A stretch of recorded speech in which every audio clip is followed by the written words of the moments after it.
Ever notice how ads always pop up at the worst moments? When the killer's identity is about to be revealed. During that perfect meditation flow. On Amazon Music, we believe in keeping you in the moment. That's why we've got millions of ad-free podcast episodes, so you can stay completely immersed in every story, every reveal, every breath.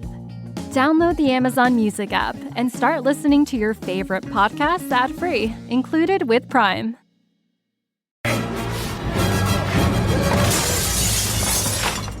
Humans! You're not worth the flesh you're printed on! Fuck this cowboy shit! You fucking ho dunk, po dunk, well then there, Motherfuckers! All you have to do is give me the goddamn key! Then we could get on with our lives. Alright, this property is hereby condemned.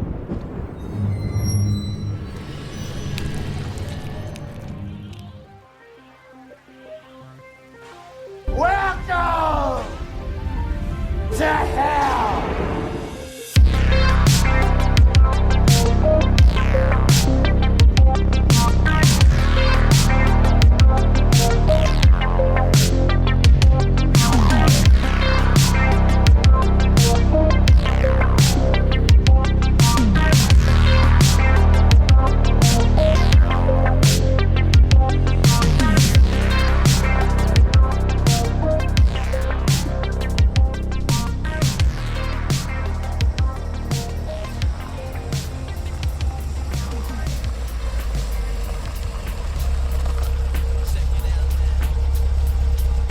Yo, what up, Nate Ball? Yo, yeah, this ain't doing shit. And how we gonna party if we don't have a good weed? You know what I'm saying? I feel you. Let's go over to old man Sims. Let's get some of that embalming fluid from the shop. Let's dip some of these The joints. shop? You mean the funeral home? Yeah, it's a shop though too, man. I mean, it's a shop for bodies. How you gonna tell me that they're a funeral home where you can get drugs at? Well, you got the drugs. We're gonna make the drugs better. We're gonna get some of that embalming fluid. We're gonna dip it in there. We're gonna have a real nice party. All right, Nate Ball, whatever you say. Right there. Pull in there. Yo, man. That's Sims. I ain't never been to no funeral home, man. I don't be messing with the dead. Motherfucker, it's not like we did. Maybe I just wait out here and keep watch while you go get the shit. Oh, come on, man. You gonna make me go up to old man Sims all alone? You at least got a gun? I ain't going up there with nothing. Yeah, I got my shit. You got your gat? Yeah, I got my shit. Well, if a dead motherfucker come fucking with you, you kill his ass. You understand me? Yo, hold up, Nate Ball. How am I supposed to kill something that's already dead, man? What? Yeah, how am I supposed to kill something that's already dead? That's like killing some shit twice, man. Yeah, that's some refried bean shit, man. I never understood that. Why the fuck you gonna refry some beans twice, man? Why not just fry that shit right the first time and get out? Look, man, it ain't no refried beans. Ain't no motherfucking issue. Just, if dead motherfucker rolls up on us, you cap his ass. You got it? Got it, Nate Ball, yeah. Jesus Christ, man. All right, ring the door then. Making me walk my ass up to old man Sims by myself. You better have my back.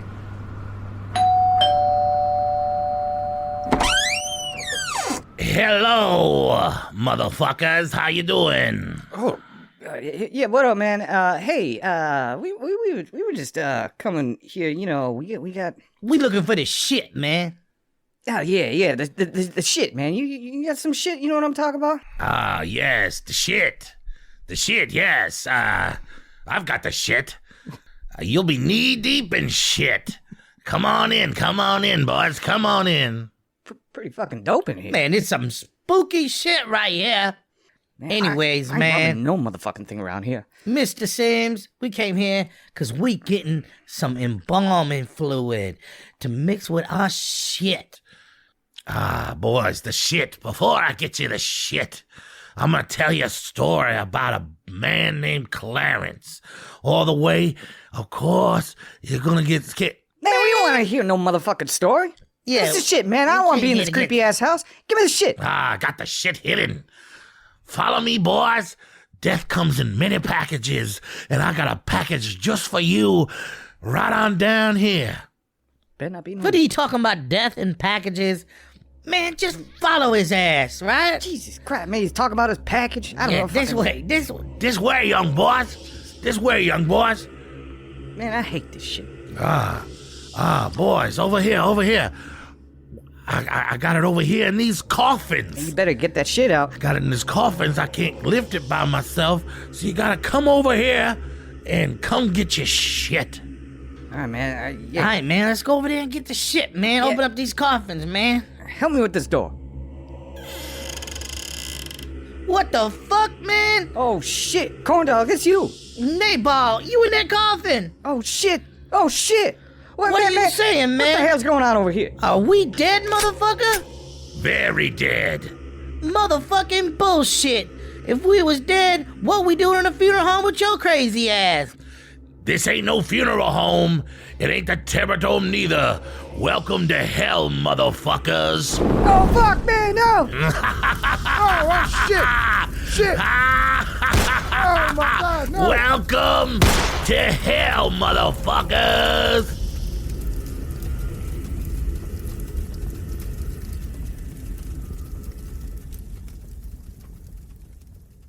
All right, guys, episode 50, the horror of 1995. Savage Horror Creeps podcast. I'm Corndog. This is Nate Ball. Nate Ball, straight from hell. Straight from hell. Doing our man. thing. Yeah, it's good to be back. Episode 50. We've kind of hit a milestone, and we're doing 1995. Yeah. Yeah, it's going to be fun. It was a fun year. I think there's some hidden gems in this, that a lot of people overlook the 90s. There's some really great ones to talk about tonight. One we just did a skit on. Very fun movie. But yeah, I'm looking forward to this episode. Yeah, I mean, I think 1995 was actually a hell of a good year for movies. Look at what horror had to compete with here. I'm going to name off a few movies. You're going to get your mind blown, okay? Braveheart came out in 1995. Damn. Quentin Tarantino's anthology film 4 Rooms. Oh, yeah. Nicolas Cage leaving Las Vegas. Robert Rodriguez's Desperado. Casino, 12 Monkeys, Dangerous Minds, Showgirls, Empire Records, Tank Girl, Waterworld, Tank Doom Girl. Generation, Apollo 13, Indian in the Cupboard, Ghost in the Shell. Indian in the Cupboard does not hold up well anymore. Oh, that's a part movie for me. That's- I grew yeah? up with that, yeah. Really? You were as big and ever since I influential? saw it in school, Indian in the Cupboard is like nearly almost a horror movie. It's horribly. And that's what I'm saying. Horribly so. All these movies that I named off, Braveheart, more kills than any horror movie I've ever seen. Yeah, that's true. 4 Rooms has a zombie in a bed. Leaving Las Vegas is about a guy drinking himself to death. It has all kinds of savage moments in it. Yep. Desperado is a murder movie. Yeah, great one. Casino's a murder movie. A lot of over-the-top violence that we're seeing this year, actually. Brad Pitt was in his fucking prime doing 12 Monkeys, being crazy. Oh, yeah. Dangerous Minds, also very violent film. I don't remember Showgirls as much, but I mean, boobs like a slasher film. Yeah, boobs like kills, yep. Tank Girls, like, a cult film.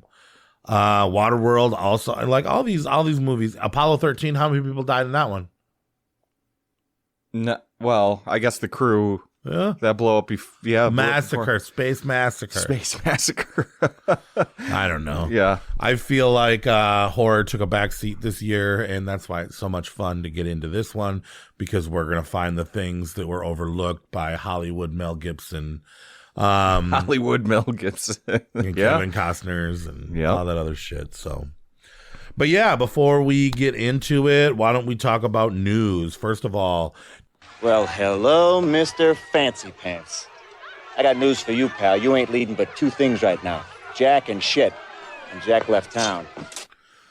did you see the new poster for Gremlins 3? There's going to be a Gremlins 3.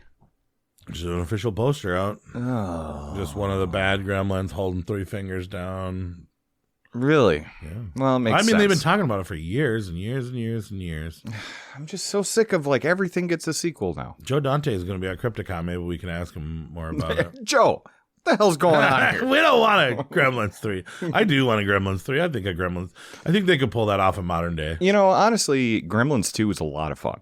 Yeah. It's not near the classic that the first one is. I think it's near. But it's pretty fucking fun. I think it's near, man. I mean, it's less horror. Well, I don't know.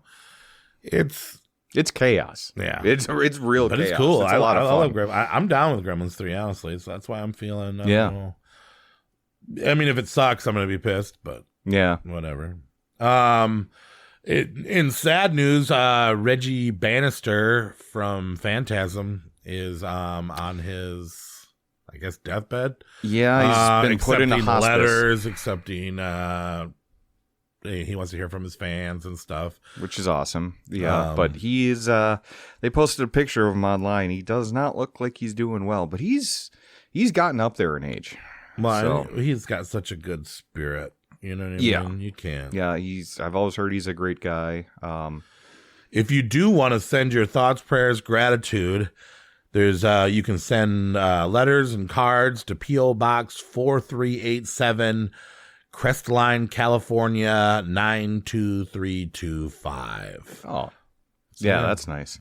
That's nice. I bet you he's going to get a lot of mail. He seems like a great guy. He's kind of a cult icon in the horror scene, I would say. I mean, like, oh yeah, nobody fucks like Reggie does in the Phantasm franchise. In his dreams. It is in his dreams, yeah. In his dreams. It makes sense. And but even sadder news and hot off the presses. Yeah, about 35 minutes ago, we just found out Michelle Trachtenberg just died. Yeah, at 39. She was Harriet the Spy. She was in Buffy the Vampire Slayer. Road Trip. Euro Trip. Yes, Euro Trip. Thank you. Yep. And she's a month younger than me. We don't know for sure. They haven't released for sure, but they're saying it has something to do with a liver transplant. Yeah, that's kind of what they're pointing the fingers at, is that she had a liver transplant and maybe it didn't take, and they found her dead in her apartment. I had a crush on her since I was 5 years old, man. Yeah. Bummer. Yeah, that's really sad. 39, that's way too young. Way too young. But yeah, I mean, that just dropped, and I don't know, puts things in perspective, right? Like, why are we wasting so much time on Leprechaun movies? Shut up. I'm over this. When time is limited and we're just talking about Leprechaun movies. Yeah, it really puts things in perspective, doesn't it? You're an asshole. Yeah, maybe.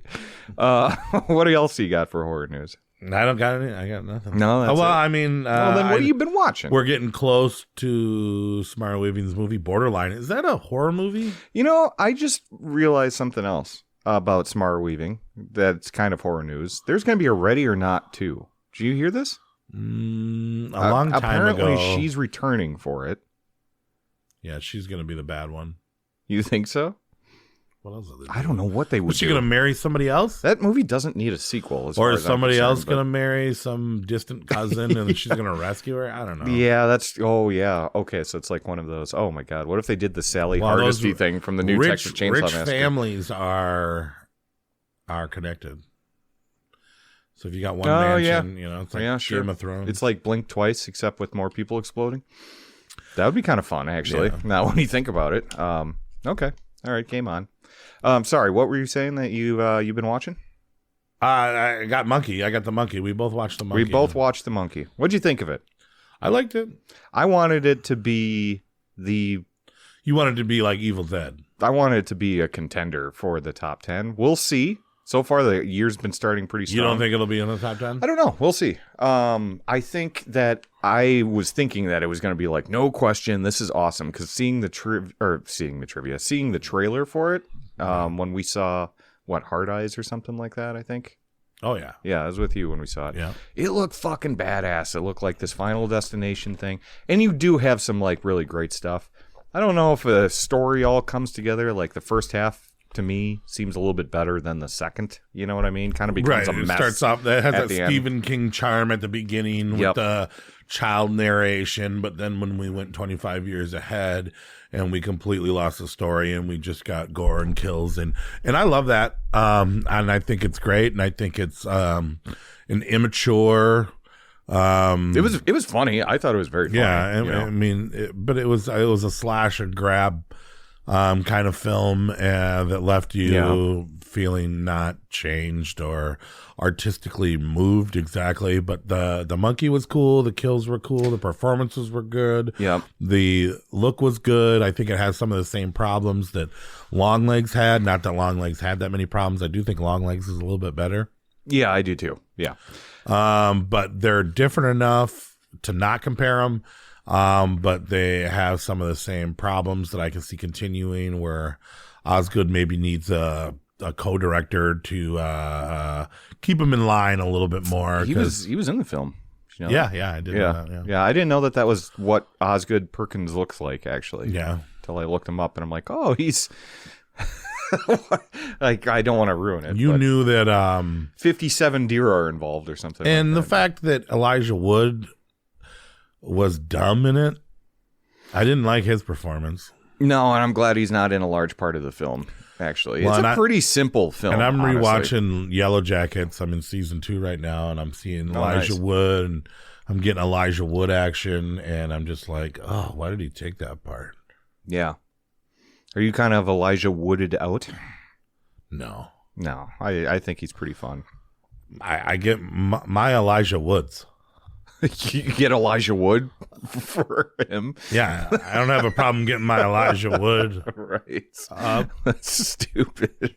That is a silly joke. That is silly. Hey, you miss every shot you don't take. Right. Yeah, thanks. You are the Michael Jordan of our You miss podcasting. every shot you don't take. What the fuck? Do you like Elijah Wood or Macaulay Culkin better? Elijah Wood. I like what he's still doing now. Yeah. I wish that Macaulay Culkin would have killed him in The Good Son, though. Yeah, instead of just his mom letting him fall to the ground. Yeah. That's a pretty good movie. Yeah, it is a good movie. Did you watch anything else? Let's see. So, The Monkey, what did you give it, though, just to wrap that thing up? 4 out of 5, 8 out of 10. Second best of the year so far. I think it is definitely a contender for the top 10. I think it's second best of the year. But I went into this thinking that this could be a number 1. I thought this was going to be like Evil Dead Rise good, where, it's, yeah. Not quite legendary status, but the top of the not legendaries. But I mean, Companion's still the best so far, huh? I think Companion's better. Yeah. I gave it a 3.5 out of 5. Although talking about performances, comparing into their level, because Sophie Thatcher in Yellow Jackets, her playing Juliette Lewis is awful. I hate that. I dislike Really? Sophie Thatcher in Yellow Jackets, kind of. Not that she's not doing a good job, because you can see her doing the Juliette Lewis thing, but yeah. I was on Sophie Thatcher high until now. I'm rewatching Yellow Jackets to get this new season in. And have you started the new season at all? No, I haven't either. Yeah, she's come a long way. So, I mean, she's doing good, but she's kind of a despicable person. Yeah, and well, I used to be a Juliette Lewis fan too, but I don't. Christina Ricci steals the show in that motherfucker. She is fantastic in Yellow Jackets. What a fucking weirdo! Yeah, and it's great. It's great. Old. And I still find her attractive. Not like this. But not like in Yellow Jackets. Yeah. But, to make her into what she is in Yellow Jackets, it's Misty Quigley. Completely different. Completely different. I'm turned on. I get turned on by crazy girls. Okay, but ones in cat sweaters and that look like your grandma? Yeah. That age very well? Okay. Yeah. Okay. You know what? For me too. Yeah, me too. No, I just checked my letterbox. I don't have anything that we haven't already talked about. I guess. Yeah, we've been busy. Did I talk about Arcadian? I can't remember if I talked about Arcadian. I think we did at one time. But I watched that fairly recently. I don't know if I brought it up, but yeah, Arcadian, Nicolas Cage on Shudder. It's I thought that shit was whack. It's another. Oh fuck! I know what I watched. The Gorge. Oh yeah. That was Zombies in the Pit love story. The love story's good, and then you get to the things. When they first started talking about that movie, and I was like, I'm gonna watch that when that comes out. And then I did see your 2-star rating on Letterboxd. Did I give it 2 stars? I think you gave it 2, maybe 2.5. I might have been 2.5. Man, does that really fucking drop off? Well, it's PG-13. It's labeled as a thriller.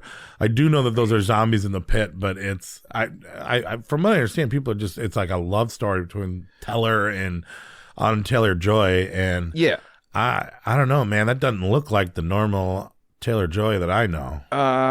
No, she's a Russian hit woman. Yeah. You know, or something, some Bosnian, I don't know, something like that. I don't know if I'm ever going to watch it. I don't think you need to rush to it. Like, the concept's cool. Like, hire 2 snipers.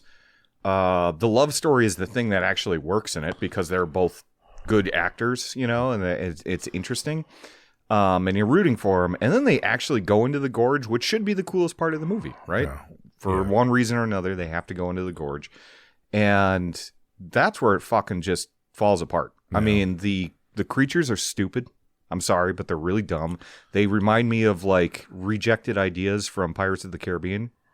Bad guys. I don't like Pirates of the Caribbean. Yeah, it's really not cool, and it's just nonsensical, and it's not scary by any means. Which I don't know. If you got monsters in a misty gorge, it should be. But then who's Misty Gorge? Misty Gorge would be my porn name if I ever had. I'm Misty Gorge.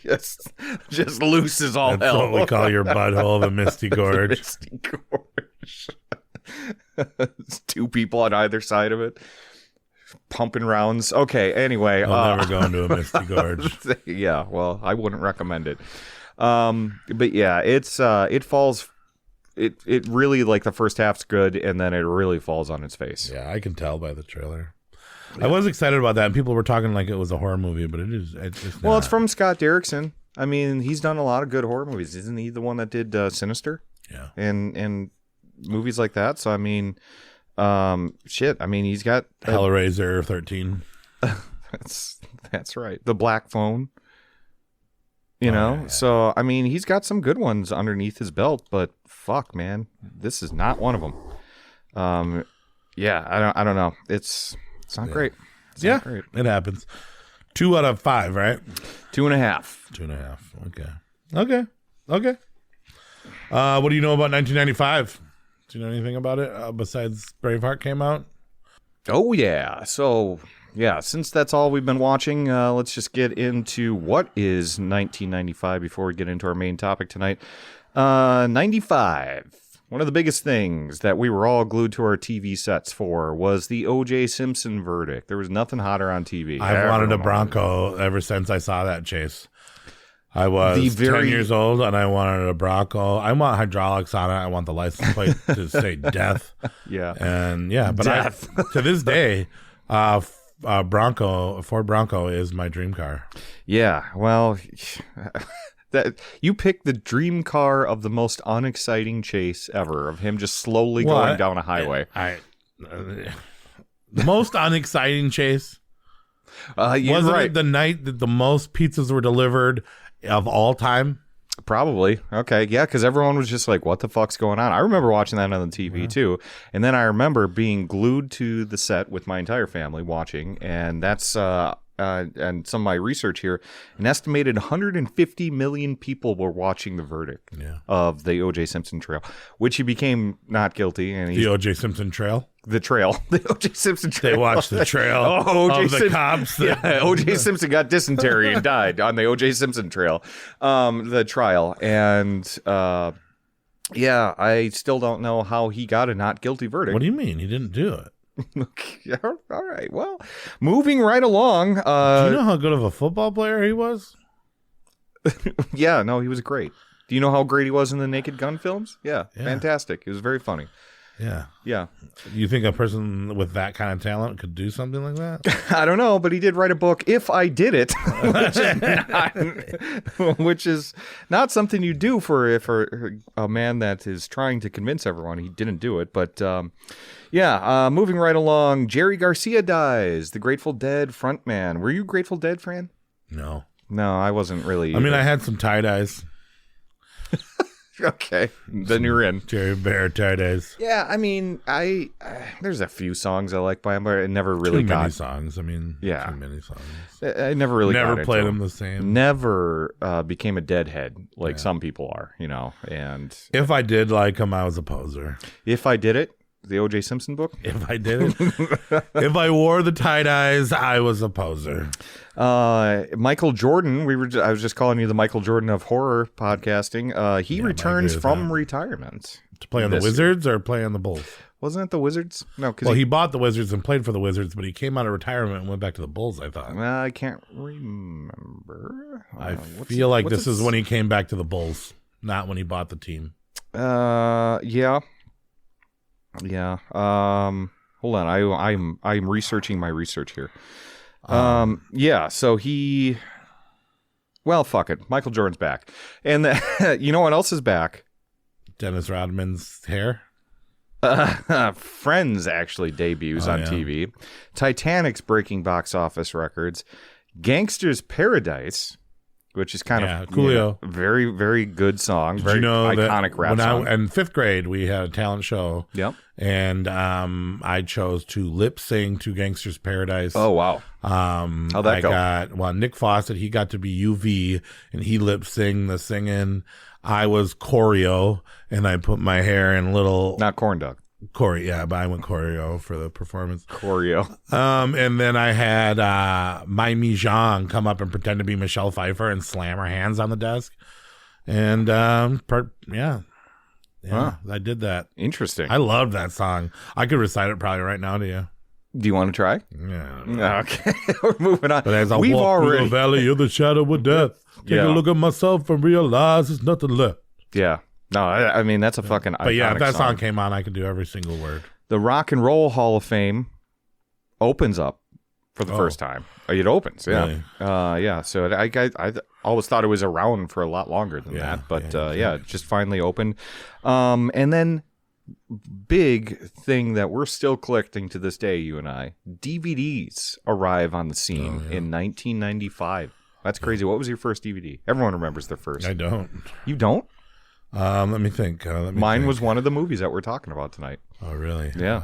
My first DVD, Blood-Sucking Freaks.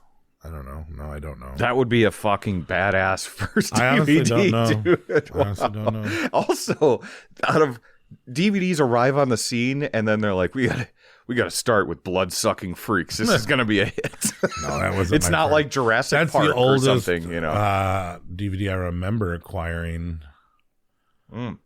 But sure, yeah, I really did. You actually remember your first DVD? I do, What and is it's it? definitely one of the movies I will be talking about. Oh, so you're gonna say it when it comes? Yeah. Yep, I will. It was my first ever one. I watched it on a PS2, I think, because they played DVDs, I think, and that was so. I only had a PlayStation 1. Oh, really? Well, cool. Video games are for losers. Yeah. Anyway, so DVD's getting invented, and then the world is starting to heat up with a deadly heat wave sweeping across the Midwest and along the East Coast that resulted in more than 1,000 deaths. You talking about the hurricane in Japan? Japan? Why did you say it like that? You just put a space in there. Or you hyphenated Japan. No, I didn't know about a hurricane in there. Yeah. And you know what? The saddest part, perhaps, of all of 1995, the first Batman movie without Michael Keaton comes out with Batman Forever. And that was George Clooney or Val Kilmer? Val Kilmer, which wasn't terrible. But then we got Nipples with George Clooney. I like the nipples. You're a nipple guy. You're a big nipple guy. I'm just like leather. Okay. You're meant to have. I don't like you looking at me in the eyes when you say that. I just like leather. I just. Yeah. Tight leather. Tight leather with nipples. Yeah, so that's just kind of where we were at. Basically a Republican-controlled House, so I don't know who cares about politics, right? But basically that's kind of where we were at in the world, so that kind of gives you a little context of 1995. And as things are starting to transition in the world, and now let's get to our main feature. You know how people say, "You're okay in my book," or "In my book, that's no good." Well, I actually have a book. And everybody I ever meet goes in this book. And now I've met you, and you're going in the book. Except, I'm afraid I must file you under chicken shit. All right, so we had a hardcore couple ties, and they were at the last and the first. So for our first honorable mention, Nate's going to talk about one movie simultaneously when I talk about a different movie. So I'm going to talk about Ice Cream Man, and you're going to talk about Day of the Beast, and then we'll just overlap each other. Just all at once? No, I don't need to talk about it. We'll give it to Day of the Beast, but Ice Cream Man was a movie that came out that had some really gross stuff, and it had some really cool stuff, and it had an amazing performance by Clint Howard. Mm-hmm.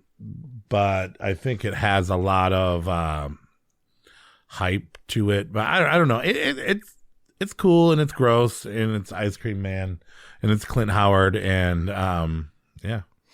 Yeah, it's I always put it on a pedestal, Ice Cream Man. And then I saw it, and I'm like, it's okay. I mean, it's fine. But yeah, there was an iconic cult status with it. You know? Yeah. You remember? Like, hearing about the Ice Cream Man. I mean, it's gross. I mean, it's an old man serving eyeball ice cream to children. Yeah. I mean, there's a lot. The severed heads on the cones is an iconic picture. I don't know. But a lot of, and then it's iconic, but it's not very good. No, it's not. And that's the thing, is like, I always remember of like. It was made by a porn director. Was it? Mm-hmm. Which one? It was, I don't know, I guess you'd have to go look. But the director was a porn guy, and then he like switched over, and he was like, "This is the same shit." And I guess you can kind of see that a little bit in that whole it has kind of like that porn quality. It does have a low budget to it. Yeah. Norman Epstein. Norman Epstein. Oh no. Which he's only got credits on this one because they probably don't have they don't recognize his other body of work, which is Bodies of Work. Yeah. Bodies Getting Worked. So I didn't know that this actually tied with Day of the Beast, but Day of the Beast it's a very fun Spanish horror film. It's dark comedy for sure, but it's a Catholic priest that teams up with a black metal aficionado, and the movie starts out fantastic, where he's just trying to commit as many sins as possible, and he's doing that to prevent the birth of Satan. And then he teams up with this black metal aficionado, and it's a fucking wacky, wild, bloody film. It kind of goes downhill a little bit towards the end. Didn't you think it was a little bit long? Well, it's hard to something about the reading subtitles on this one. Yeah, the subtitles aren't. It's hard to follow. You really have to pay attention. You do, yeah. There's that one scene though, which I guess maybe I'll save for awards. Oh, okay, sure, yeah. I thought it was a good movie. But yeah, hard. You really got to be ready to watch that movie. Yeah. Joe Bob covered it, and he did. This is actually the second time I've watched this movie. Oh. But yeah, I wouldn't mind. It's by that Alex D. Della Iglesias. Yes, I think. Della Iglesias. But he's a pretty fantastic director. He did this one, and then oh god, what was that other one that he did? I'm really fucking blanking on this one. You want to look? No. I'm looking. Yeah. Oh, Perdita de Durango. You like that one? Oh yeah. With Negan in it. I'm just kidding. That's Javier Dean Morgan. Bardem. But they look alike. They do. And Rosie Perez. Yeah, I'm not going to do a Rosie Perez. Why did you do that? That's what she kind of sounds like, but that's a really bad impression. All right, let's do our second honorable mention. Our number 12 would be a Nate that a Nate that I didn't movie that I didn't like. I thought it was low budget. Night of the Scarecrow? Yeah. Why do you like it? Why is that good? First I of watched all, it on YouTube, so the quality was pretty bad. Maybe that Oh, was it, yeah. See, I got the Blu-ray copy of it, and I think it's kind of hard to find because it's like not any stupid in movie? print anymore. Kind of stupid. No, it's Jeff Burr. It's the guy that did Texas Well, if it was Chainsaw Massacre good, would 3. you be able to find it? Look, man, I can't. Like Dawn of the Dead is hard to get a copy I've got of. 2 copies of that. Oh, I've got 2. But I'm just saying they're not out in the States, you know.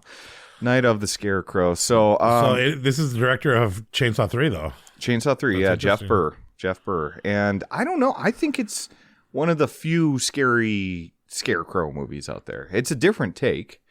It's a killer Scarecrow. There's supernatural forces and stuff. Like, you didn't like the little straw death in the... I don't think this would be even top 10 Scarecrow movies. You've got that Night of the Scarecrows movie that you had. You got that that one with the mentally challenged Dark Night of the Scarecrow. You got Pearl. You got Wizard of Oz. You've got. Give me some more Scarecrow movies. Those aren't Scarecrow movies though. They're Wizard of. I guess Wizard of Oz is pretty, but it's not a horror movie. Yeah, it is. Well, okay. Yeah, on acid. Witches and killer monkeys and hung guys in the background. That's a dark movie. And did you just say Pearl too? Pearl is a Scarecrow movie. She bangs one in a cornfield. That's about it.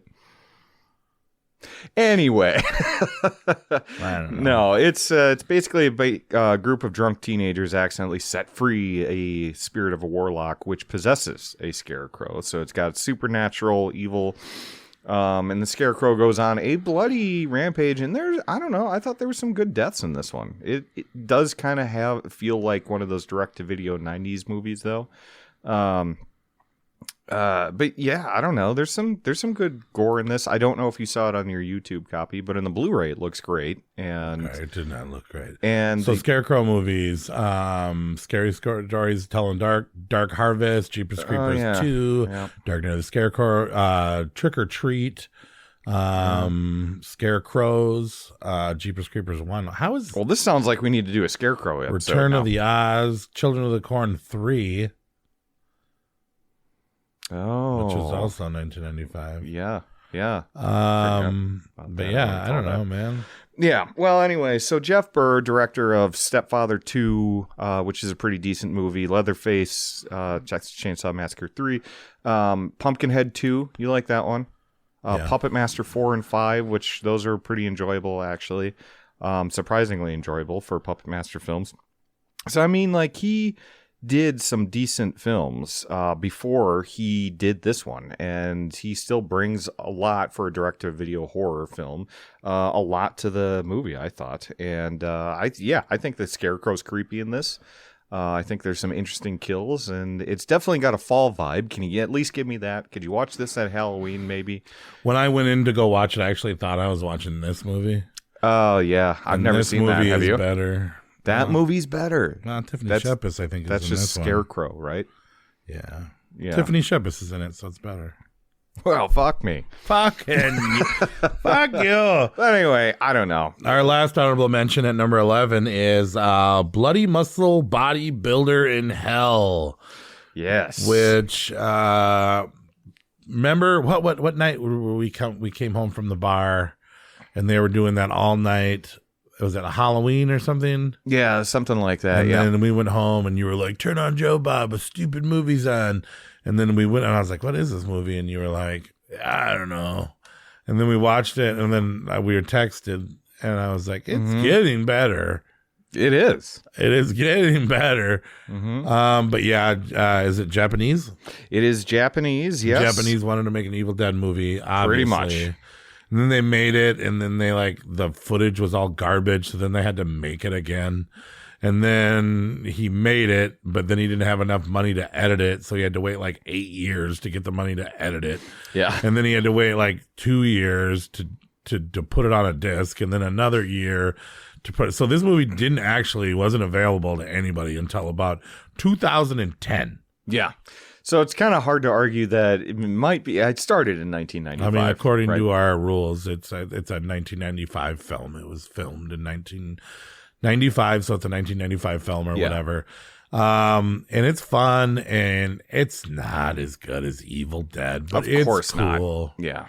But it's cool, and it's got the same kind of gore, and it's same shot campy, over the topness. And I don't know how even if they de-digitalized or remastered this a million times, I don't think it would ever look good. This isn't one that's going to be coming out on 4K anytime soon. Yeah, that's for sure. I mean, I could see it happening. It's very low quality, but it's fun. But it has the spirit of that kind of film, and that's the thing. Is it has the spirit of Evil Dead, and it has the 62 gore. minutes, man. Yeah, it's a minute and 4. Yeah, a minute and 2 minutes, hour and 2 minutes, a minute and 2 a minutes, minute and 2 minutes, a minute and 2 minutes. It's an hour and 2 minutes. Easy watch, fun watch. Yeah. And it's pretty much exactly what the title is about. Bloody muscle bodybuilder. Well, he's not a bodybuilder. I guess he does have the weights. Yeah, he's a bodybuilder. Yeah, he's a bodybuilder, but he's not big. I want to see him. I want to see Evil Dead 7. I want to get that same guy battle between him and Ash. Yes. That would be kind of fun. To make it canon and bring it in. Oh, wouldn't that have been amazing if they did a Toxic Avenger 2 style thing and Ash goes to Japan to fight the Evil Dead over there? Wouldn't that be bloody muscle bodybuilder? Yeah, with him and he teams up. That would be awesome. But yeah, you should check that out. I think it's on AMC. Probably it's worth an hour of your time for sure. Yeah, it's fun. Mm-hmm. All right, number 10, our full-on Savage 10. Oh, shit, we're there already. I love this movie. I remember this movie when it came out. We talked about it a little bit ago in one of our first episodes, and we talked about leprechauns, trolls, and imps. But Rumplestiltskin, the creator of the first Leprechaun film, did not want to make Leprechaun 2. Instead, is what he wanted to do is he wanted to make a movie called Rumplestiltskin. He wanted to stay in that same vein, but he didn't want to make another Warwick Davis movie. So he found some guy from Star Trek. Why? He set him up as Rumplestiltskin. Don't you go bashing on this movie. This movie is pure gold, okay? I had it on VHS, I believe. When I was very young. It's got a very cool logo thing on it. Oh man, how do you not when he's riding that motorcycle and I enjoy this movie to some extent. I just don't know why he was like, look man, I'm not making a fucking Leprechaun movie. I'm gonna go make a Leprechaun movie and call it Rumpelstiltskin. I want to make a purple Leprechaun movie. I mean, maybe he should have made Leprechaun 2. I don't know. Leprechaun 2's Leprechaun did fine without him. But yeah, I mean, Leprechaun 2 bombed at the box office. Fantasy horror was big in the 90s. Yeah. And I love fantasy films. I love horror films. If you mix both of them together, I think it's pretty. I think that the design of Rumpelstiltskin was great. I think that the story of Leprechaun, I think, because he did the old lore of Leprechaun, and now he's doing the old lore of Rumpelstiltskin, turning it into horror. Yeah. And I don't think, I mean, Terminator meets Leprechaun. He obviously, because the Rumpelstiltskin drives a Mack truck, a motorcycle, and I believe, when the sexist guy that, there's that sexist guy that has a TV show where he degrades women. That road is the same road that they used in Terminator 2, I guess. Oh, interesting. Oh no, it was shot on the same road as Duel. Oh, Duel. That you remember Duel, the car episode that we talked about? Yep. Truck. Yeah, and then them turning the scumbag, sexist, misogynist guy into the hero. Yeah, it's an interesting. He character gets the girl. Arc there. He saves the baby. Yep. What would you if you met Rumpelstiltskin? What would you ask for? I would. What would you wish for on that green turd of Rumplestiltskin statue. I would just be happy that he's not Leprechaun.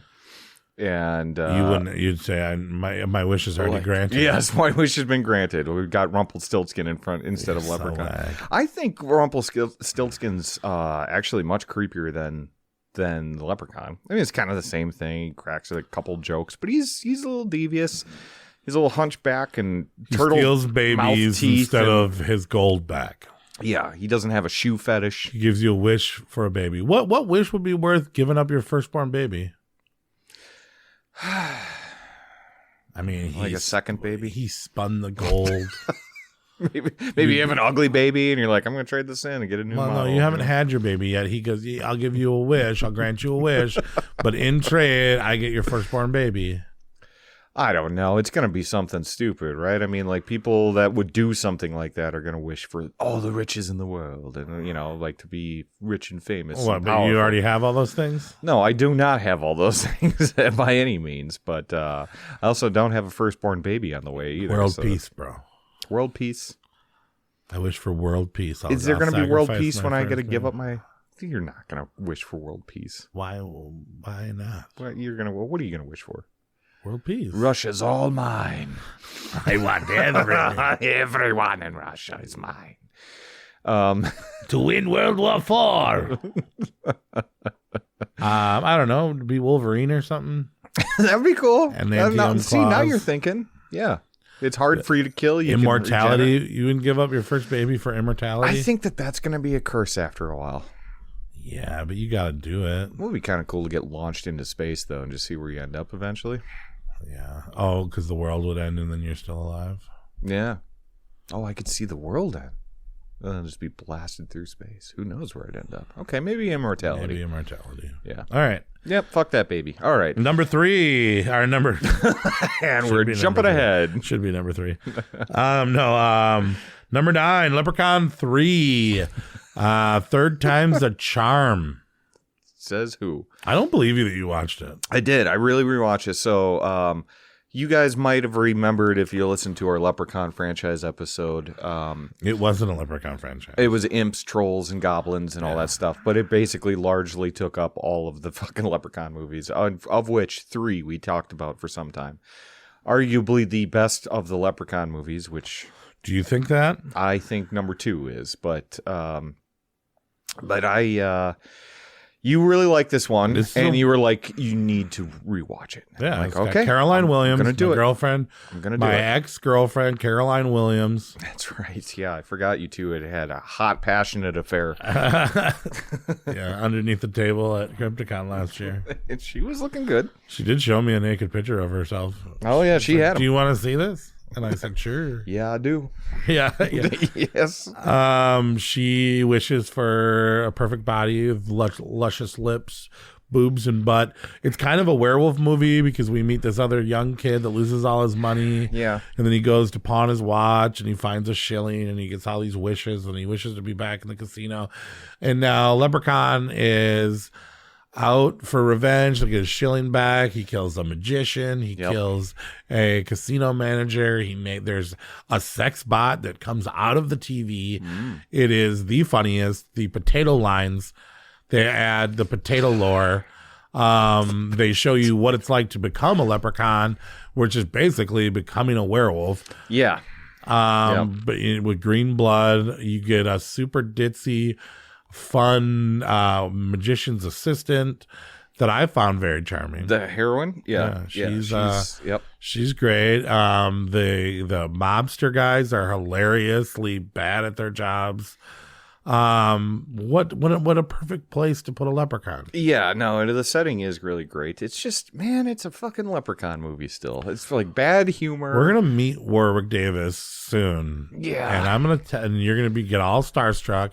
And I'm going to tell him what you said. I'm going to be like, hey, man, Willow is where it's I'm going at. to tell him what you said.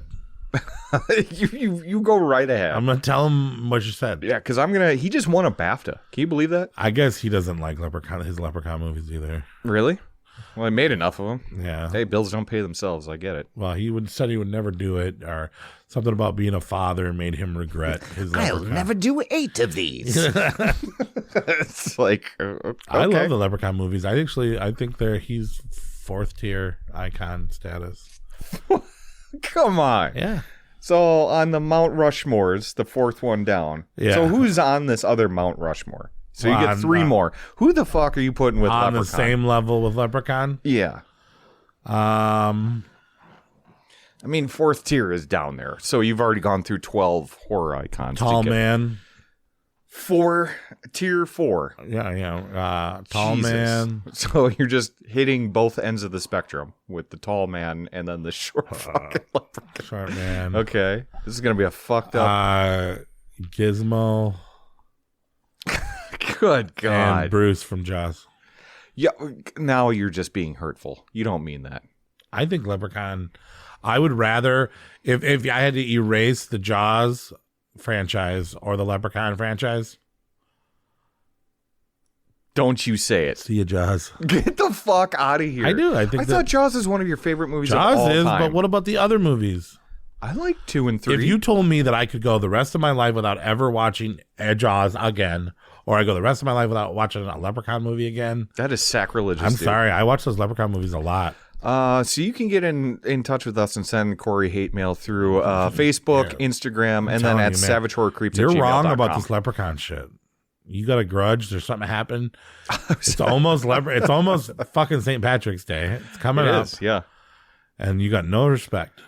Yeah. Those are entertaining ass movies. The dude. time that this episode you wouldn't drops. have Jennifer Aniston if it wasn't for Leprechaun. I would give up Jennifer Aniston. That's fine. Wow. Oh yeah. Well, you with the hot take of Jaws. I'm just saying, Leprechaun is a big deal. It was big, important to me through my life. It was Chucky and Leprechaun were like my 2 favorite small murder killers. Just enough story, just enough camp, just enough cheese.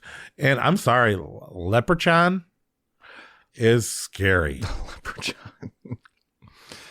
It's scary. He's when children see this movie, it is terrifying, dude. Sure, when you expose a child to with the wrinkles and the brown, and I think Rumplestiltskin is scarier than what he looks like. He's not wisecracking nearly as much. I like the Caroline Williams stuff is fun, and then when he saws that magician in half is fun too. Oh yeah. But I mean, you said the term potato lore. Yeah. That's what we're talking about here. Potato lore. Potatoes. He gets baked potato, mashed potato, No, I know. French fries, all kinds of potatoes. Potato lore, dude. Potato can make a leprechaun stronger. I think that's cool. Oh, okay. I think that's cool. I want that on your gravestone when you pass away one day. Just that line. That potato can make a leprechaun stronger. Yeah. I think that's cool. I think it's the back of the t-shirts. Potatoes make a leprechaun. I think that's pretty cool. I think that's pretty cool. There we go. When we get our Savage Horror Creeps merch in there, that should be a t-shirt. All right. That's pretty cool. Number 8. Yes. Oh, folks at home can't figure out what Corey's doing because he's gone silent, but that's because he's being a mute witness right now. Mute witness. Arguably, is it a horror movie? But it's damn good for a low budget. You're gonna mime this entire review. I'm not shitting you, folks at home. He's giving me hand signals. I think he just called in a SWAT team accidentally. No. And he's holding his breath throughout the entire thing too.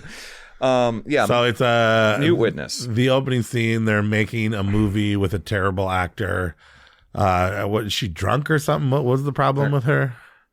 No, she was just a terrible actress. She was a terrible actress. Yeah. And they're making a horror movie, and what was her job on the movie set? So the mute what a witness pain in the ass hiring her. A mute makeup artist. Okay. And so they're making a horror film in Russia. which is kind of, I guess that makes sense. Yeah, so they're making a low budget Obi-Wan slasher. Kenobi's in this motherfucker. Right, yeah, Alex Guinness, right? Oh, you have it on VHS. Nice. Yeah, so basically what happens is they're making a horror movie, and then in after hours, she has to go back to the studio. Long story short, she sees a actual murder happen of a snuff film that they're directing on the movie set after hours. And then then they just try and chase her down and kill her. And it launches into because she goes to the cops, and were the cops in on it, or Some were of the guys cops were. the guys were just that smooth where they could clean up their murder? Lots of twists and Escape. turns. A very suspenseful, like 25-minute long chase she's scene. doing the 911 call with the 911, I need help. They're like, hey, this is a prank. This is bullshit. Nobody out there can talk. But and then when he kicks through the door and she's in her towel. She gets a little naked, and then she has to fight off 2 dudes, and then get out the thing. That was a great scene. You didn't think the chase scene in the studio that went on for like 25 minutes? Yeah, that was good. But I thought fantastically suspenseful. The home invasion in her apartment was great. Yeah, where she got a little naked. Well, and then there's a lot of and then twists the death and turns. of the bathtub death was pretty great. And Obi-Wan Kenobi's in it, and but. The actor did great. The douchebag was he the director? Her friend's boyfriend. That like didn't have the time to. Her friend's boyfriend was the director, and he was like, "Yeah, I know 2 ways to communicate with her." Yeah, you know.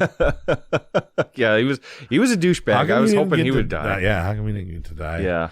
Then there was a lot of the old cop guy that she shouldn't have trusted, which she didn't for a while, and then the twist at the end with the it's a very suspenseful film. It's you were about to say a very suspenseful thriller, weren't you? Yeah, it is kind of a thriller. There's some like brutality in the especially the kill, the one that she witnesses of the snuff film.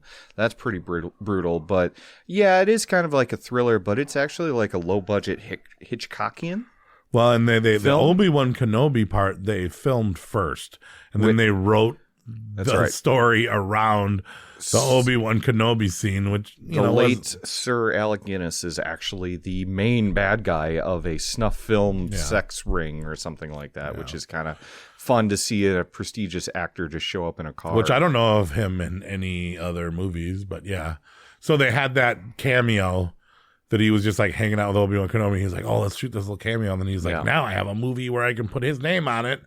I'm going to make a film around this small cameo. And then he made the film. And it was weird like that. I look, if you get Sir Alec Guinness, fuck. You got to What else was he in? Was he in anything else good? I want to say The Bridge on the River Kwai. That's a classic war movie. Yeah. I mean, he's been in probably lots of things, but I can't off the top of my head. The River Kwai. The River Kwais? Yeah. No, I'm not saying it. The River Kwais. Idiot. Yeah, and then the success of the director on this one really shot him into stardom, which allowed him to direct the classic American Werewolf in Paris. Yeah, that ended up ruining his career immediately after he made it. And then he never did another movie again. Because everyone hated that movie so much. Well, not everyone. But yeah, so this is a pretty good suspenseful thriller, and it's on Shudder right now, and I would definitely check it out before it disappears, because this was hard to find for a long time. Like, you having it on VHS is actually one of the only ways that you could have watched this until they just dropped it on streaming recently. So. $1. $1. You're supposed to say $100. I got it for I got it valued at $8. Oh shit! Yeah, you're still flipping up. But I got it. But you're selling backpack VHSs. I got it for $1. Yeah, it's actually not worth that much. I thought it was going to be worth. Well, because it's streaming now and it's available, but it wasn't until one time, and then when it came out, everyone was like, "Mute witness, no fucking way." And I get why people are excited about it. This is definitely an overlooked gem. And now you're back to mute rhyming again. Let's if you could just move on from our number 8 from Mute Witness to number 7. The Addiction. Thank God. Thank God he found his voice again. Can you do a Christopher Walken impression? Can we do this in Christopher Walken speech? No. No. I can't. Don't want to review this film. Yeah. That's Christopher Walken. That's Forrest Gump. Is what you just did. I can't do Christopher Walken. I've never been able to. No. That's all I got. You could just say it. Reminds me a lot of A Girl Walks Alone at Night, kind of. Well, it's vampires in black and white film, yeah. And that's all it really takes. I know a girl vampire, too. Mm-hmm. That's true.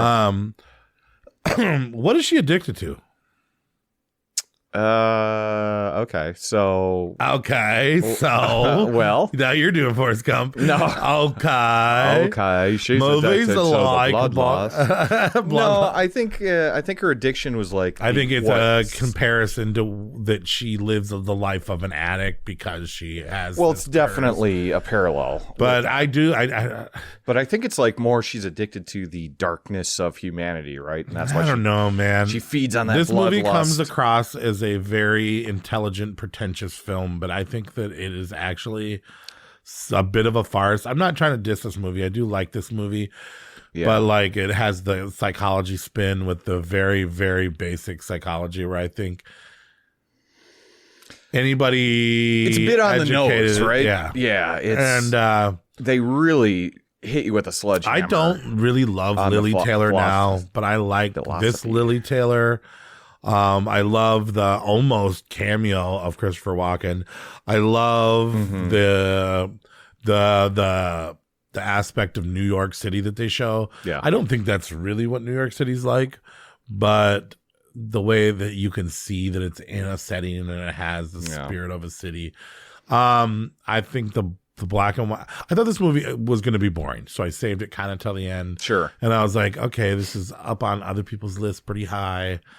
But it did. It grabbed me right away. Yeah, and for those people that have never heard of it, so it's The Addiction, and it's a New York college chick that's in philosophy gets bitten by a vampire one night, and then it's basically just watching her try and control her bloodlust throughout the film. You have to tell me if you don't want this. You have to tell me no, and you have to mean it. What is that line? Yeah, you can't let sin in or whatever. Yeah, so they have this little one-liner that all vampires use, which it's a different type of lore, but it's got some excellent direction by Abel Ferreira, who did Bad Lieutenant. I fucking love that movie. That's Harvey's, not Nick Cage's. Right. Harvey Keitel's, and then King of New York with also Christopher Walken, which is probably why he was in there, and the Body Snatchers remake from the 90s too that we liked. You liked. You didn't like that one? I didn't love it. I liked it, I guess. You're right. Okay, we won. I didn't love it. I don't like none of those Body Snatcher movies that much. Oh, okay, and I really like him.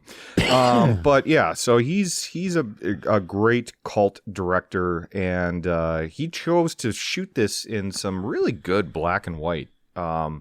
There's shadows. He plays with shadows throughout the entire film, so there's crosses everywhere, and there's this whole notion of toying with philosophy, the meaning of life, all this stuff, the darkness of human nature.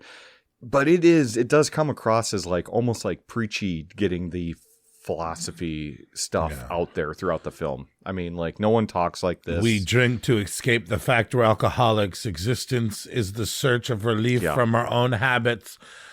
And our habit is the only relief we can find. Yeah, so it's pretentious. When you say it's pretentious, that's a good way of saying it. It's not terrible though, and it does. I think it is a movie that once you watch it, you're like, kind of want to watch it again to see if I fully get what the hell happened here, and maybe I'm missing something. Because it's not a confusing movie, but there's a certain depth that it is clearly trying to go for. That.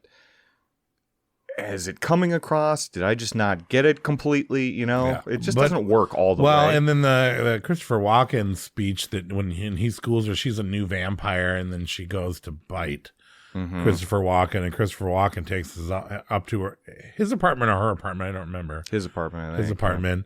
And then he drains her and he makes her suffer dry. You can't die. Oh God, what a fucking and you look at Christopher Walken as a joke sometimes now because everybody makes fun of his Delivery. acting style, his delivery, his thing. Yeah. But when you actually see him in action, you understand why he's held in such a high regard because the dude's a fucking brilliant actor. He won an Academy Award for The Deer Hunter back in the day, so I mean, like he's don't a good impress actor. me much.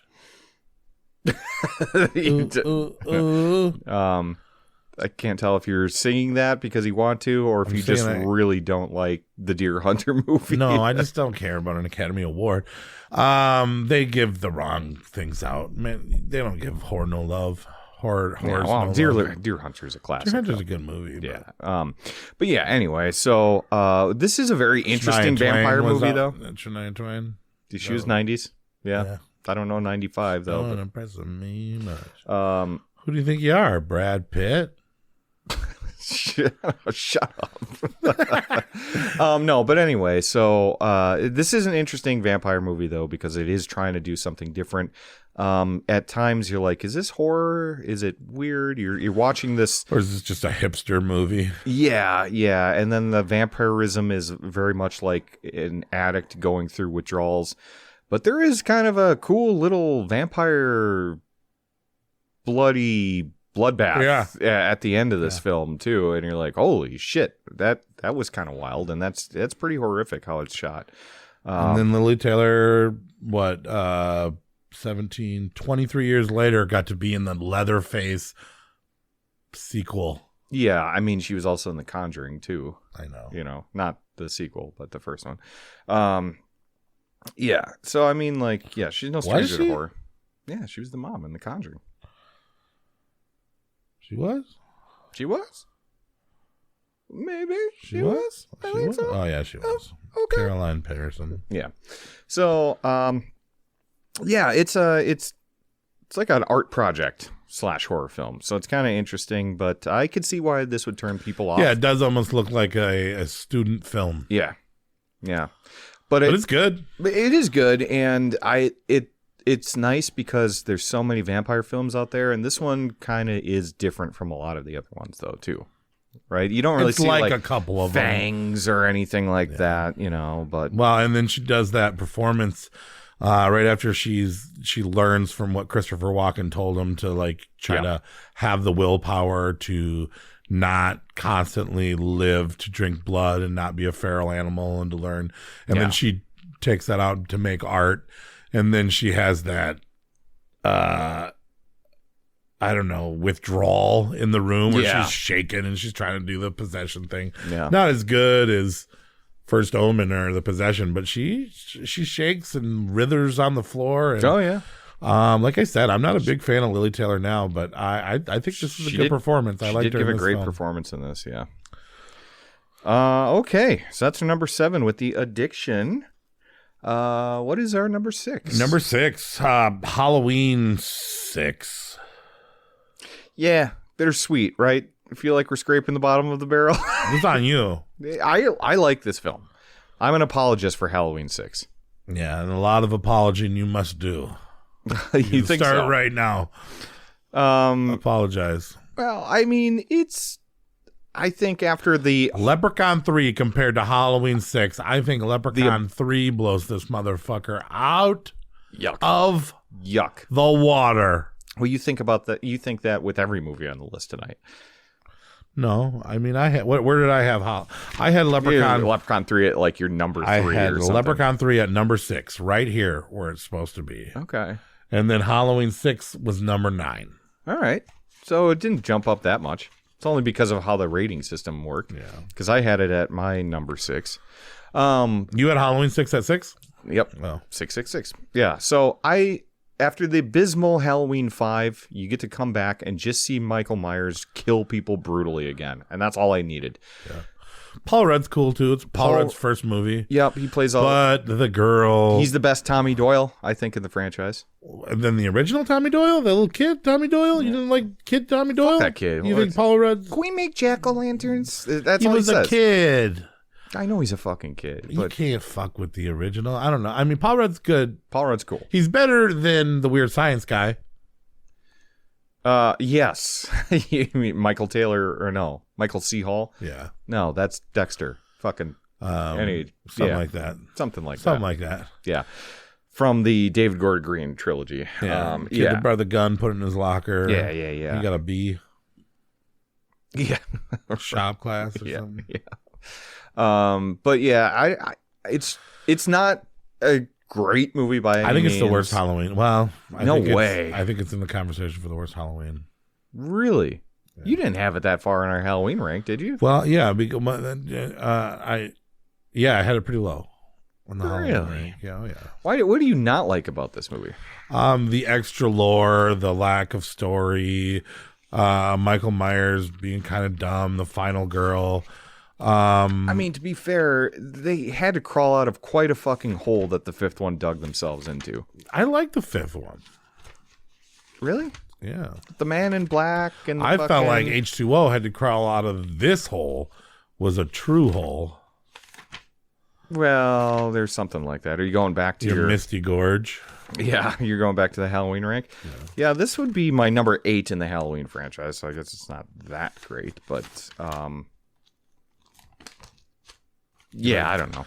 You like hearing this paper? Yeah, I was like, could you do that a little closer to the mic too? That would be fucking fantastic. But I'm sorry. Here it is. Yeah, I like I said, yes, there's additional lore. I think it has to do a whole bunch of fucking digging out of the hole that in the fifth one does. But Paul Rudd's welcome addition. Michael Myers is brutal in this one. He's exploding heads. He's chopping people with an axe. He's kind of scary again. He's slightly pudgy, which I kind of like a fatter Michael Myers. And the mask doesn't look bad. You don't think it? Oh, yeah. No, I think the mask is pretty So we had Curse of Michael Myers at number 10 on our Savage Halloween list, and I put it at 11. I only had Halloween Ends and Halloween Resurrection underneath it. And I think all three of those movies are all bad. Well, yeah. Halloween Resurrection is the worst. Yeah, for sure. But Curse could be second worst. No way. Way. You like Ends more now. You're back on the Ends train? Well, I saw Corey naked. What? Corey, he was in The Monkey, okay? Yeah. He wasn't naked. He did a really good job with long hair.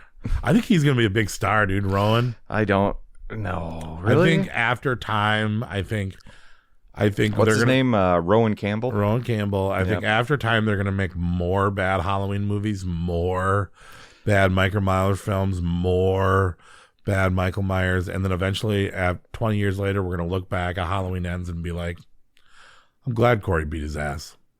Well, I think we're getting that with The Curse of Michael Myers on Halloween 6, is we're looking back at it and being like, yeah, it wasn't that bad. Plus, it had Donald Pleasance in a role that did nothing. But still, he was there. Donald Pleasance didn't want to be there. I don't even know if he wanted to be alive at the time this movie was. I mean, it's cool. He died shortly after. Michael Myers is in it. It's a Halloween film. It was from the 90s, but this one feels like a super weird misstep. Its rating is crazy low. Nobody likes this movie, dude. Yeah, that's not true. I'm looking at it. What is it? It's a 2 on Letterboxd, but still, that just speaks to some of them. Like Halloween 5 is, a 2.1. Damn it. Halloween Ends, 2.1. Fuck. Damn. The Halloween movies, like that franchise is a mess. I might take Leprechaun franchise over the Halloween franchise. Okay, 1.6, Halloween Resurrection. Finally. Okay, there you go. Yeah, they're all bad. Even I rated that a star. Curse of... But yeah, so I don't know. It's a Halloween movie. It's got a special place in my heart. I watched it when it first came out. I was really excited to rent this movie on VHS, and I had a blast with it. But there is a lot of troubled history with this film between the producer's cut, the director's cut, and that's kind of why you get a little bit of a mess in here. Not only is it... I think this is a little high. But Michael Myers is in it, so I'm cool with it. Whatever. And it's not the worst version of Michael Myers that we've seen. It's not. It's not. I think Busta Rhymes will whoop his ass. Oh, God. You don't mean that. Trick or treat, motherfucker. Yeah. But yeah. So that's number 6. If you want to hear us talk more about the Halloween movies and why this one is not one of the best ones, check out our Halloween rank. Number 5. Whew, this one's a doozy. And this one a lot of people haven't really seen because it's not Reanimator. But Stuart Gordon did make another H.P. Lovecraft adaptation with Barbara Crampton and Jeffrey Combs. And this movie's called Castle Freak. He met up with the guys that own Full Moon, right? And they owned a castle. So they're saying, hey, anybody want to use this fucking castle to make a horror movie? And New Moon made a poster. And it said Castle Freak on it, right? And that's all it was. It was Castle Freak, and it was a picture of a castle. And Stuart Gordon was like, I'd like to make that movie. Mm-hmm. He goes, I'll make the movie to that poster that you don't have a movie for. Why'd you make the poster without a fucking movie? And he's like, well, I was waiting for somebody like you to say, hey, I'll make that movie. So then he found an H.P. Lovecraft short story, and he created a film. He grabbed our favorite actor from our Stuart Gordon films, Jeffrey Combs. He matched her up with the hot babe that he uses in all of his movies. Barbara Crampton. He must have watched The Shining recently. Yeah. He threw in that whole, I'm a drunk dad, I killed my baby son and blinded my daughter, and let's take her to a very scary castle. Yeah. Well, she can't see how scary it is. And I think her character actually reminded me a lot of Jennifer Connelly in Phenomena. Yeah, definitely had that vibe. And I actually think Castle Freak is super scary. Yeah. The abused young child that gets abused because that's living in the castle. She hates the person that seeded her to give birth to this child, and then she takes out her anger on the love that she didn't receive from her lover and beats that child vigorously with a metal whip. Yeah. But he has hormones, he has boners, and he has things that he needs that he wants. He likes some nipple play in this film. He's down. So Jeffrey Combs is trying to win the admiration of his wife back after he drove and killed a baby and blinded a young child, which I think it's heavy. Like, I think you gotta let it go. But he was like, "What do I have to do?" And it's like, nothing, dude. Yeah. I wish it could be me. Yeah, I mean, he does give a pretty damn good performance. Better than Jack Nicholson? No, definitely not better than Jack Nicholson. But I mean, like, it's a good Jeffrey Combs performance. And the castle is cool. Yeah. And the monster is cool. It's nice to see Jeffrey Combs and Barbara Crampton together. It'd been nicer if Barbara Crampton got naked or something. Yeah. Oh, wait, she does show a boob. I think so, yeah. Yeah, to distract the he's all about that nipples, can right? have this. Yeah, he's all about that nipples. It's a creepy movie. Great atmosphere, but I think some disturbing stuff in it. Oh yeah, well, yeah, with him chaining up his lovers and the poor blind girl. Yeah, right. When she gets chained up, that is some dark stuff. And I think they wanted more of the Reanimator comedy in it. I don't remember any comedy in this one. It just doesn't feel. I mean, like Jeffrey Combs is kind of, you'll laugh at him just watching him overact, being over the top. Yeah, but I don't know. He gives a hell of a performance. And when he's drunk and talking, when he's talking to the cops about, she left. Yeah, she left. Like that whole prostitute scene, and then after he comes and he's like, "Get out of here! Get out of here!"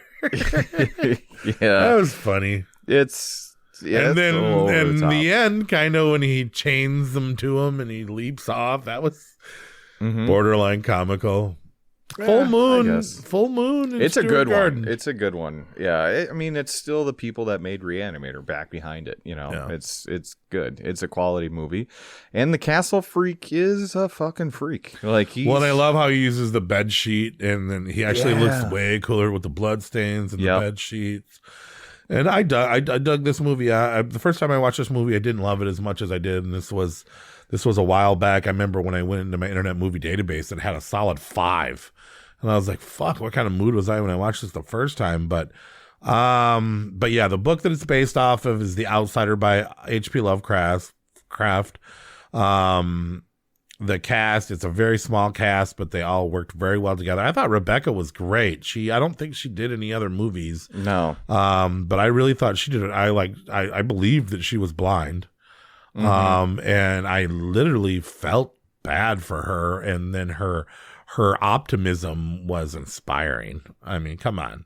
That's one of the most scary things. I couldn't imagine if my daughter was blind. Right. Yeah, weird stuff. Weird, wild stuff. Weird, wild stuff. Yeah, it's gross. It's the half dick mangled. Some of the best mangled dick. There's some mangled dick in this film for sure. He got half a dick.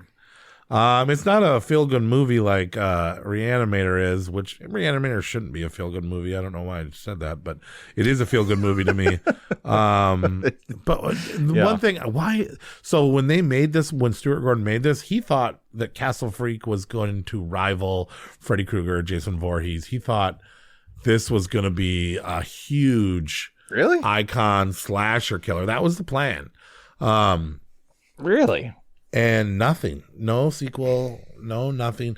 And it's full moon. Why no sequels? You could have went so far with this half-dicked Castle Freak.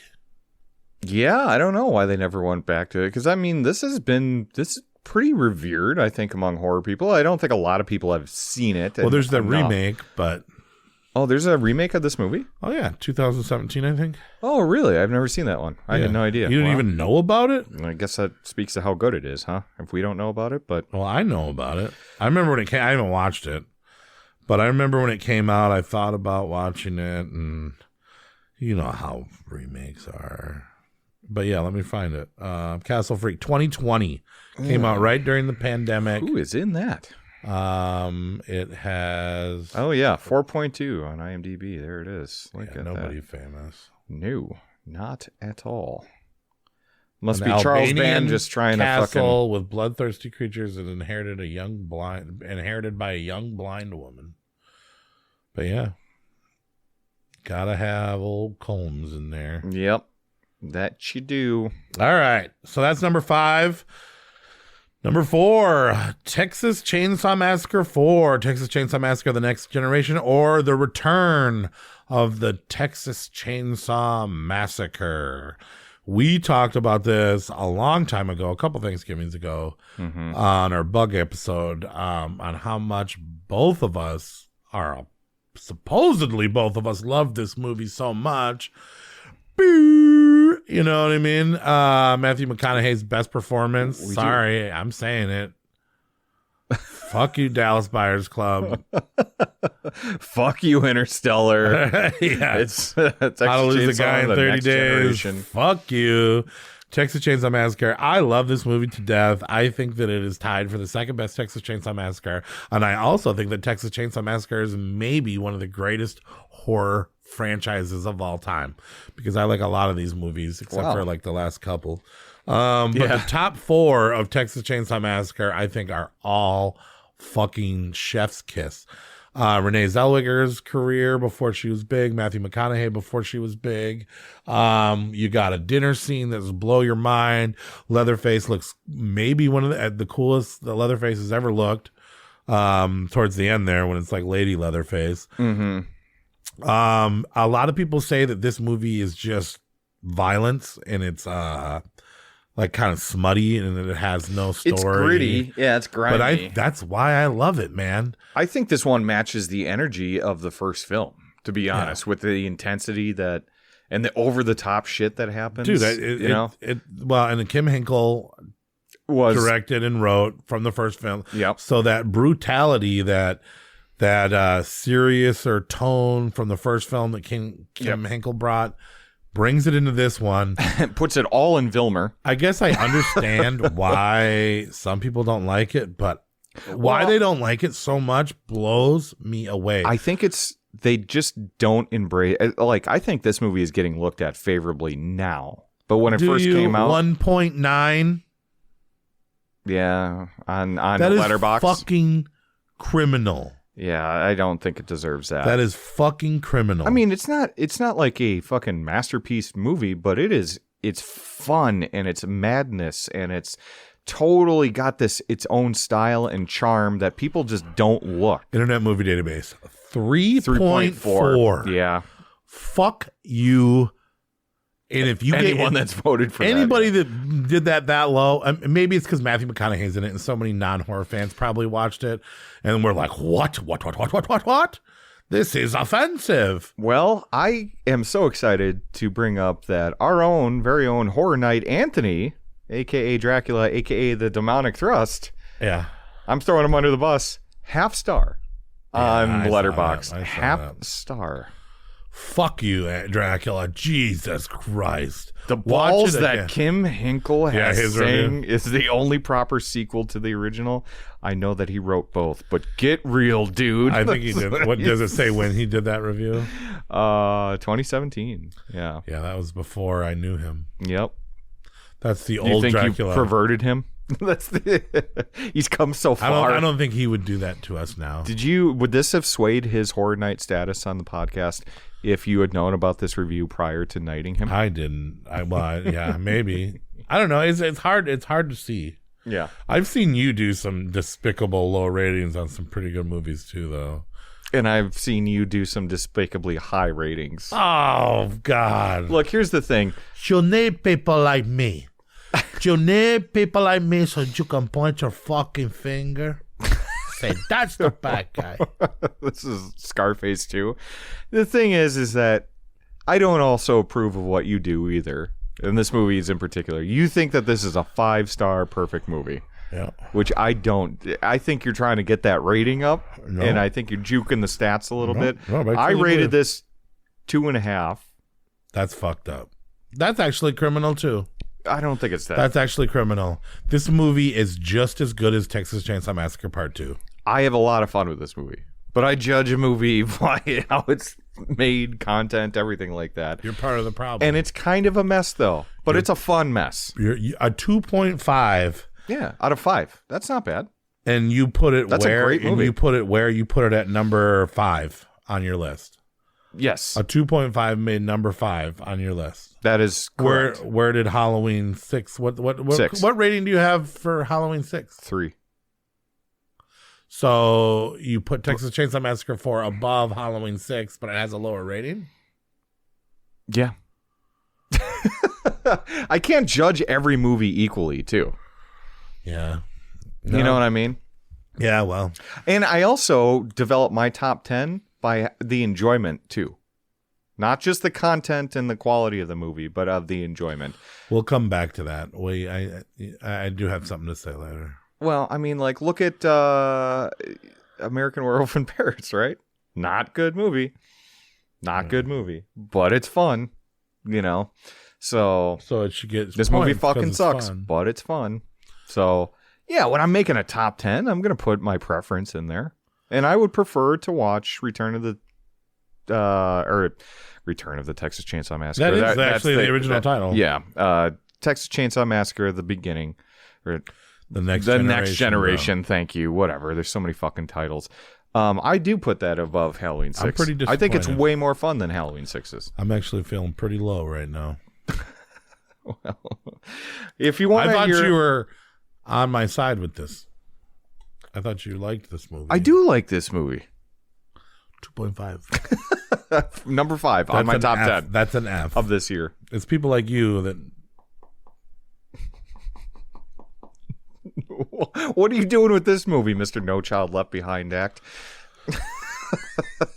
It's a great movie. It is. Talk to the Demonic Thrust. It is. about his Everybody half-star. who has ever rated this low, watch it again, give it a fair rating. This is fucking wrong. Renee Zellweger is awesome in it. The family is awesome. Leatherface is awesome. The end scene is awesome. It's not funny like part 2. No. And Well, it's funny. I don't know. I think it's got a lot of humor in it. yeah, but you're laughing at The insaneness of Matthew McConaughey and his shit. Yeah. All right, so we were just talking about how you add preference, how you add enjoyment, how you add everything. And now I just want to talk about what we do, okay? What we do, we are horror film critics, and we make top 10 horror lists. We try and find. Okay, Yes. I'll let you finish. So what I think our job to do is to take a list of movies that are considered horror in any way. If they are considered horror, they can get the list. But when we go on ranking, I think that it is our job as people to not take that list and put the best movie at the top. I think it is our job as horror film critics. We're not film critics, we're horror film critics. I think our job isn't to take the greatest movie on the list and put them in order of this is the best film to this is I think it's our job to find the greatest horror film and put them on top. So our number 3 today is where are you going with this? Is Seven. And undisputably, with no argument, out of all the lists that we gave you of 1995 of movies that are considered horror, this is the best movie. But by no means, by no right, does this deserve to be the best horror film. It's pretty fucking horrific. This is the best film on the list. This is a great film. That I would agree with. This is a 4.5, 5-star film. Yeah. It's legendary. Everybody's seen it. Everybody respects it. David Fincher's a boss. Brad Pitt's best performance ever in his fucking life. Yeah. Morgan Freeman's maybe best performance he's ever done in his whole fucking life. Shawshank. Okay. Okay. But us, we are supposed to be able to cut through the fat. This is a cop crime thriller with horror aspects because people get tortured, blood gets splattered. Dude, I disagree. And I think that this is a great movie and it might be the greatest film that was on our list. But when we are devising a list of horror, the best horror of the year, for us to be disrespectful to these other films and give this the same stature as the other films. You're saying that it's not same caliber as Texas Chainsaw Massacre: The Next Generation? If we're talking horror, we're rating these films based off of being a horror film. I think this would give fucking Braveheart a run for money. It probably ain't beating Braveheart, but yeah, it depends. Yeah, it's a legendarily close. Great film. Yeah, with a pedophile, a cute guy, and an old black man. Yeah. Okay. It's so good that but no, it's not a true horror film. It has enough to be considered a horror film, but so if a car if a car flips once in a comedy movie, is it an action film? The thing is that this is one of the most creepiest and horrifying serial killers in a cop suspense film or whatever you called it, right? You think he's the scariest, huh? He's pretty brutal, dude. He makes a guy wear a dildo knife and fuck a woman to death. Yeah. That's pretty fucking intense. Yeah. What he's doing to these people to absolutely torture them, makes a guy eat until he bursts. Makes a guy lie in the bed till he rots. I mean, that fucking thing. If you were standing next to this guy, would you be afraid of him? Why? Because he has enough fingertips? Yeah, that would be kind of weird. And he's always writing in his notebooks. I think Kevin Spacey in real life is scarier than John Doe. Well, that could be true, unfortunately. I would rather be standing next to John Doe than fucking Kevin Spacey at this point. I gotta be careful. Can we spoil this movie? Or if you don't want spoilers, just skip ahead. What's in the end of the movie? Yeah. What's in the end of the movie? Yeah, that's what I'm talking about. The end of this movie, so just skip ahead 30 seconds if you've never seen it, okay, listeners? But he cuts off a pregnant woman's head and puts it in the box. One that we've actually grown to love throughout the entire film. I never loved her. But whatever. It's still, she's a sympathetic character, right? He cuts off a pregnant woman's head and puts it in a box and then delivers it, pretty much, so to speak. Yeah, FedEx. To the to her husband. Yeah, it's a good end. It's fucked up, Yeah, it's a man. good end. That's pretty fucking horrifying. How this isn't horror, I don't know. This is my number one. Well, but do you remember when we first, what movie were we talking about, whether or not it's horror or not? Just a couple of weeks ago, and you actually came up to me and you go, "Is 7 a horror movie?" And I said, "Absolutely." Okay. And then, where'd you put it on your ranked for it to get number 3? Is that just how the numbers kind of fell? I put it at, so it was your number 1. Yeah. Where you had 7 and I had Texas Chainsaw Massacre Next Generation were flipped. So 7 was my number 5. Texas Chainsaw Massacre 4 was my number 1. Your number 1 was 7 and your 5 was Texas Chainsaw Massacre 4. Okay. Yep. And that's why they tied. Got it. And of course 7 won that tiebreaker. Because of the criminal rating of fucking Texas Chainsaw Massacre 4. But no, I want to show 7 respect, but it is by no means Victor a horror champion, because it is a cop drama. It's not a cop drama. It's a crime film. Yeah, well, sure. What he's doing is committing crimes. And the things that I love about this movie, it is horror. And it's a great film, but I want you to focus more. This is what I think you do. I think you see the list. This has become a personal attack on me. You see this list of 45 movies that you devise yourself or I send you. And then you're like, that's the best movie. Hands down. But no, we have to take our other we have to base the rankings based off of what it's done for horror, what a horror fan would think. It did a lot for horror. And what, it's not like Silence of the Lambs.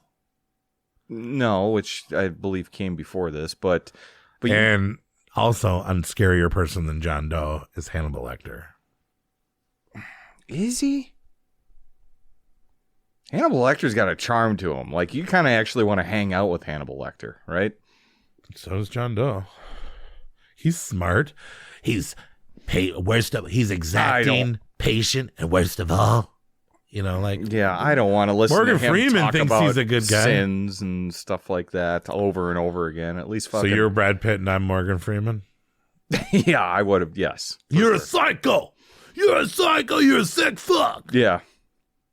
You're right. I just don't want to listen to him. Oh, bro, you're fucking up again. Just telling me where I'm sitting, left and right. At least Hannibal Lecter is going to talk about something interesting, or we're at least going to drink a nice wine before he cuts my face off and eats it. I think you'd probably be tricked by John Doe. Maybe you'd shoot him, wouldn't you?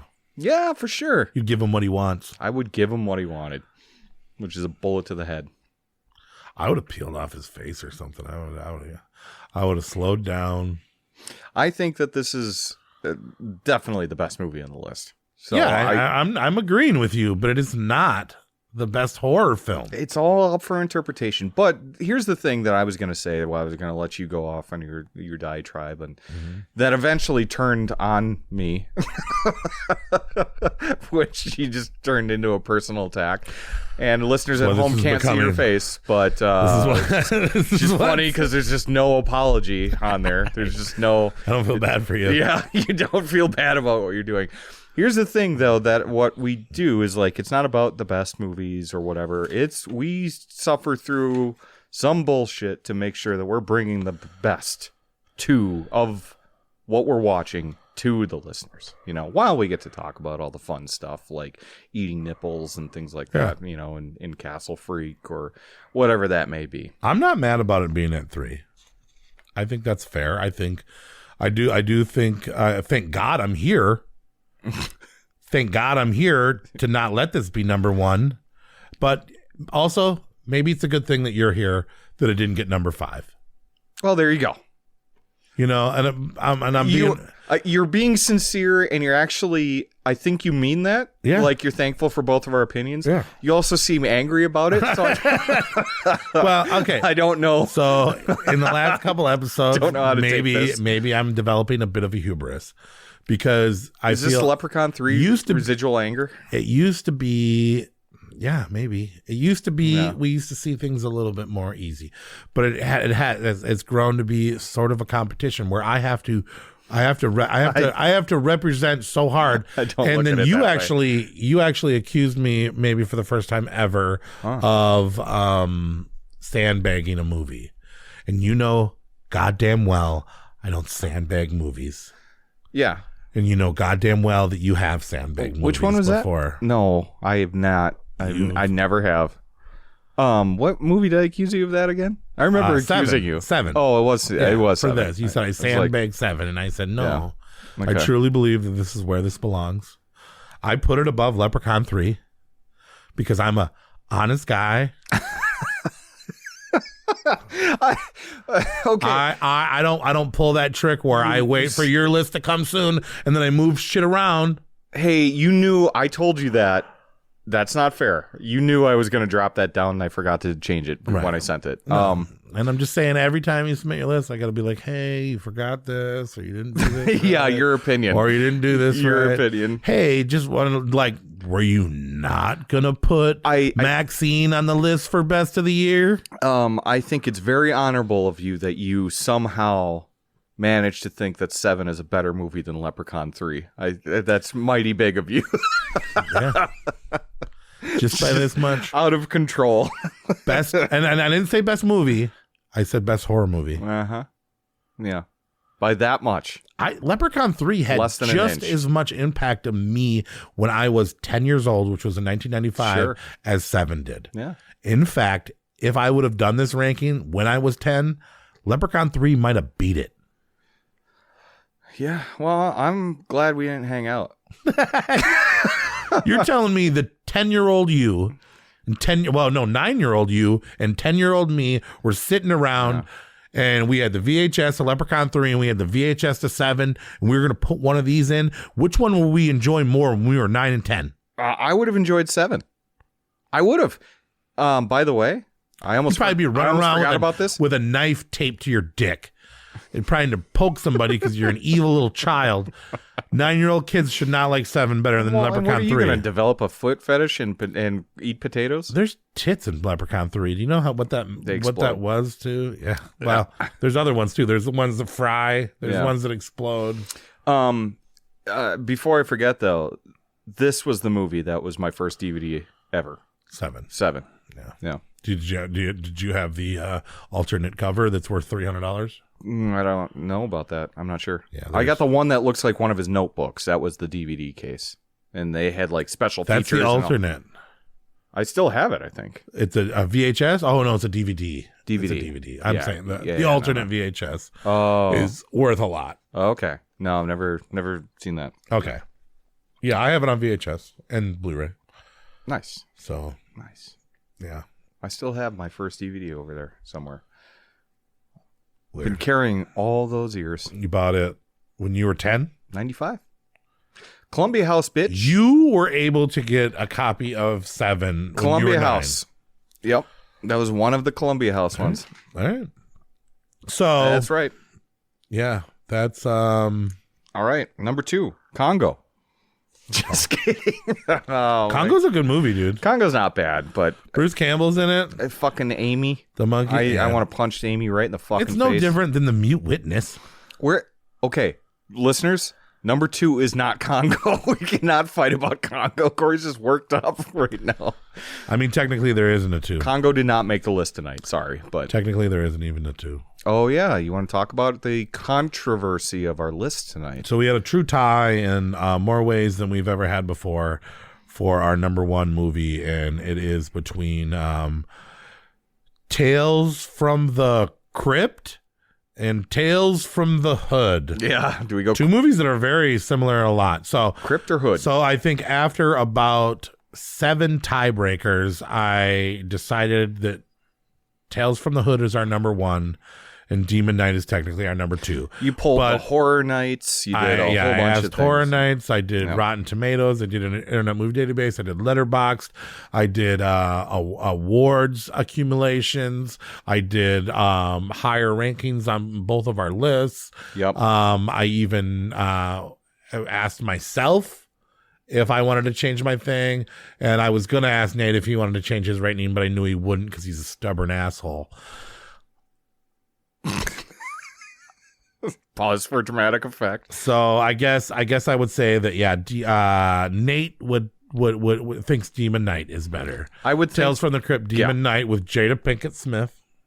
Well, Billy and Zane. that guy from William Titanic. Sadler and Billy the guy Zane. from Titanic. Billy Zane's fantastic in this film. I disagree. He's actually not my favorite part of this movie. Oh, what is?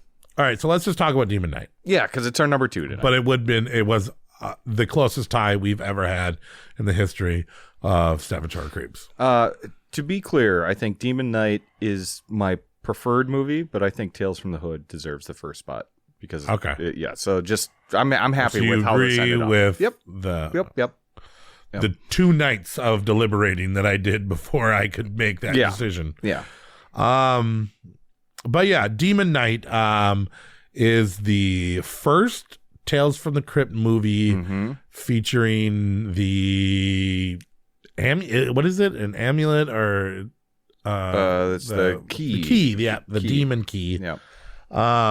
With Jesus' blood. So we get a few B actors. We get the Crypt Keeper at the beginning, and then we get a weird demon movie where there's like pretty much the devil chasing this old guy from Bill and Ted's Bogus Journey. And he stops at a brothel restaurant. Is that place? I think it's a hotel.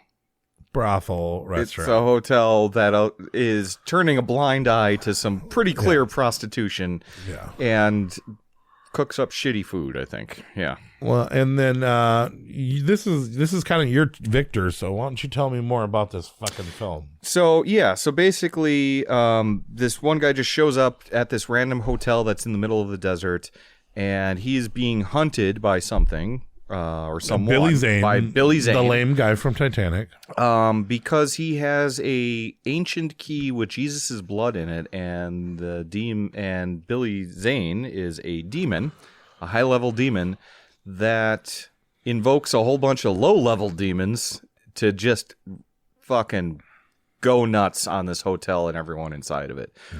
And it's a lot of fucking fun, I think. I think Billy Zane is over the top in his performance. He is. I'm not a Billy Zane fan, though. Yeah, but you don't think it's fun where he's like getting all pissed off when he's like, bunch of ho-dunk, po-dunk when he's acting like motherfuckers. Bugs Bunny.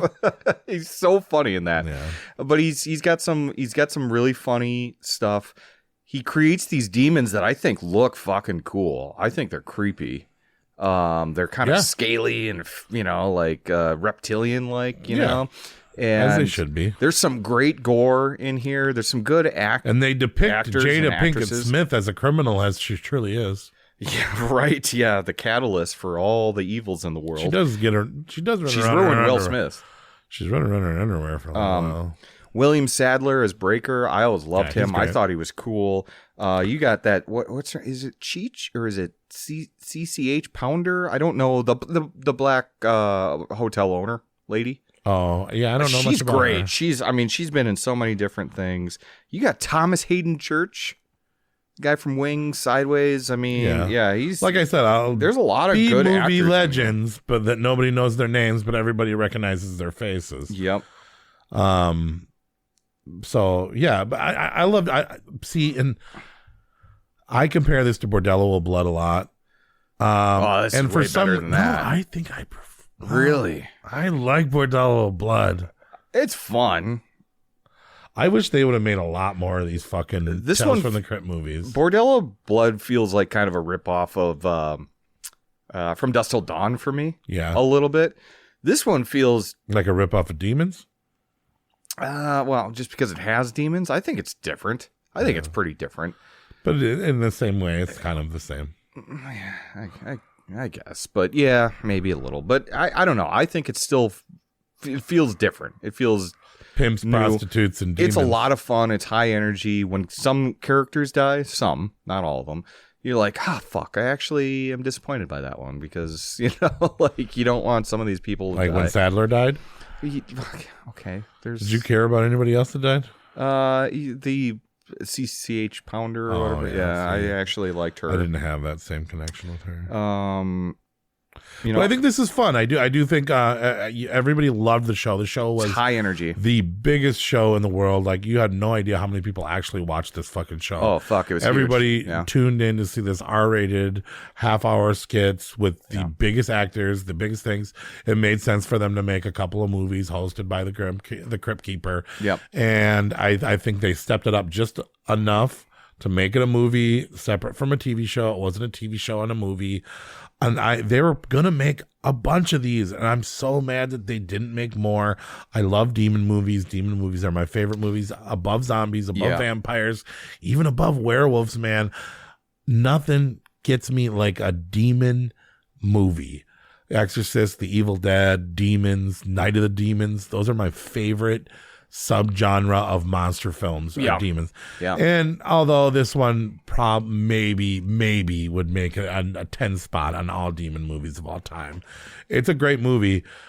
But yeah, it's high energy. A nice it's a lot little of fun. perfect gem that encapsulates 1995. Yes. Very well. And I couldn't get that filter song out of my head in the beginning. Hey man, nice shot. Yeah. The entire soundtrack is actually really good. It is really good. Yeah. So yeah, that's number 2, Demon Knight. And our number 1, we've already spoiled it because it's pretty much a tie with Demon Knight. But Tales from the Hood, the movie you always remember as being a comedy that is not a comedy. Definitely not. It is a true horror film anthology where it talks about the troubles of inner city. I mean, I've never been to the hood despite the beginning of this which we were episode. Before people are like, you motherfuckers were racist. We were damn near quoting many of the lines, word for word in this film. It's tough to fucking do. I don't know I'm what nervous, it's really like in the hood, but this movie opens up your eyes to how awful, mean, and cruel that racism is, that it's terrible, that poverty is, that what the kids have to go through, what the schools are like, and it really takes truly real life horror situations and it blends it perfectly with horror lore. Yeah, and I think that this is a very, very good representation of what it means to be black in America and going through all this shit, because in 1995, especially in 1995, not long after the fucking Rodney King stuff happened, like I think in 92, if I'm not mistaken. But this was created and written by and produced and done all by black people. So I think they are and they made a conscious effort, like Rusty Cundiff, the director and writer of it. He made a conscious effort to put all these social issues that plague black people in America into this film. So when you see the police brutality, you see the rich fat white man that's holding a black man down. 3 stars. Appreciate this movie. Did I give it only 3 stars? 3 stars. Oh, well, that's an oversight on my part, because I don't think that must be an old rating, because I actually really, really, really like this movie, and I'm going to change that right now. Yeah. Weird. Anthony wrote about this one too. Was it 1 star? 4 stars. I don't need Creep show with the Spike Lee bent on EC Comics inspired anthology that showcases horrific stories related to the black community. Now we're just roasting Anthony on this podcast after the half fucking star. up his No, but Tales from the Hood is, I always remember this movie as a comedy, and I don't know why. I think it's because Tales from the Hood sounds like a comedy. It doesn't sound serious. And then when you ever see, like, what's his face? The Sims character, Mr. Sims, who's fucking fantastically played by Samson. Fantastically played by Clarence Williams III, man. Who you would know as Samson, the drug dealer in Half Baked. Yes. Yep. Among many other things, because he's in a lot of shit. But Half Baked was huge for me. But he is fucking fantastic. But when you see his crazy hair and his big smile, he's the reason why you remember this movie as a comedy. Yeah, you do. But there's nothing funny about this. And for an anthology film, I think that this is one of the best ones. Because I'm not big on anthology films, but there's a lot of good scary I always shit. think that I'm not, but anthologies are fun. They are, but this is one of the best ones. Yeah, yeah, but I feel like we always say that whenever we get an anthology. Well, no, I mean, what have we covered? Creep Show, obviously that's one of the best ones. Cat's Eye's pretty good. Fuck, there's been a bunch of them. All right. Trick or Treat. Yeah, all right, fine, fuck it. Yeah, anthologies are the best movies ever made. They're pretty good. Tales from the Dark Side is great. Yeah, I think this one's better than Tales from the Dark Side. Yeah.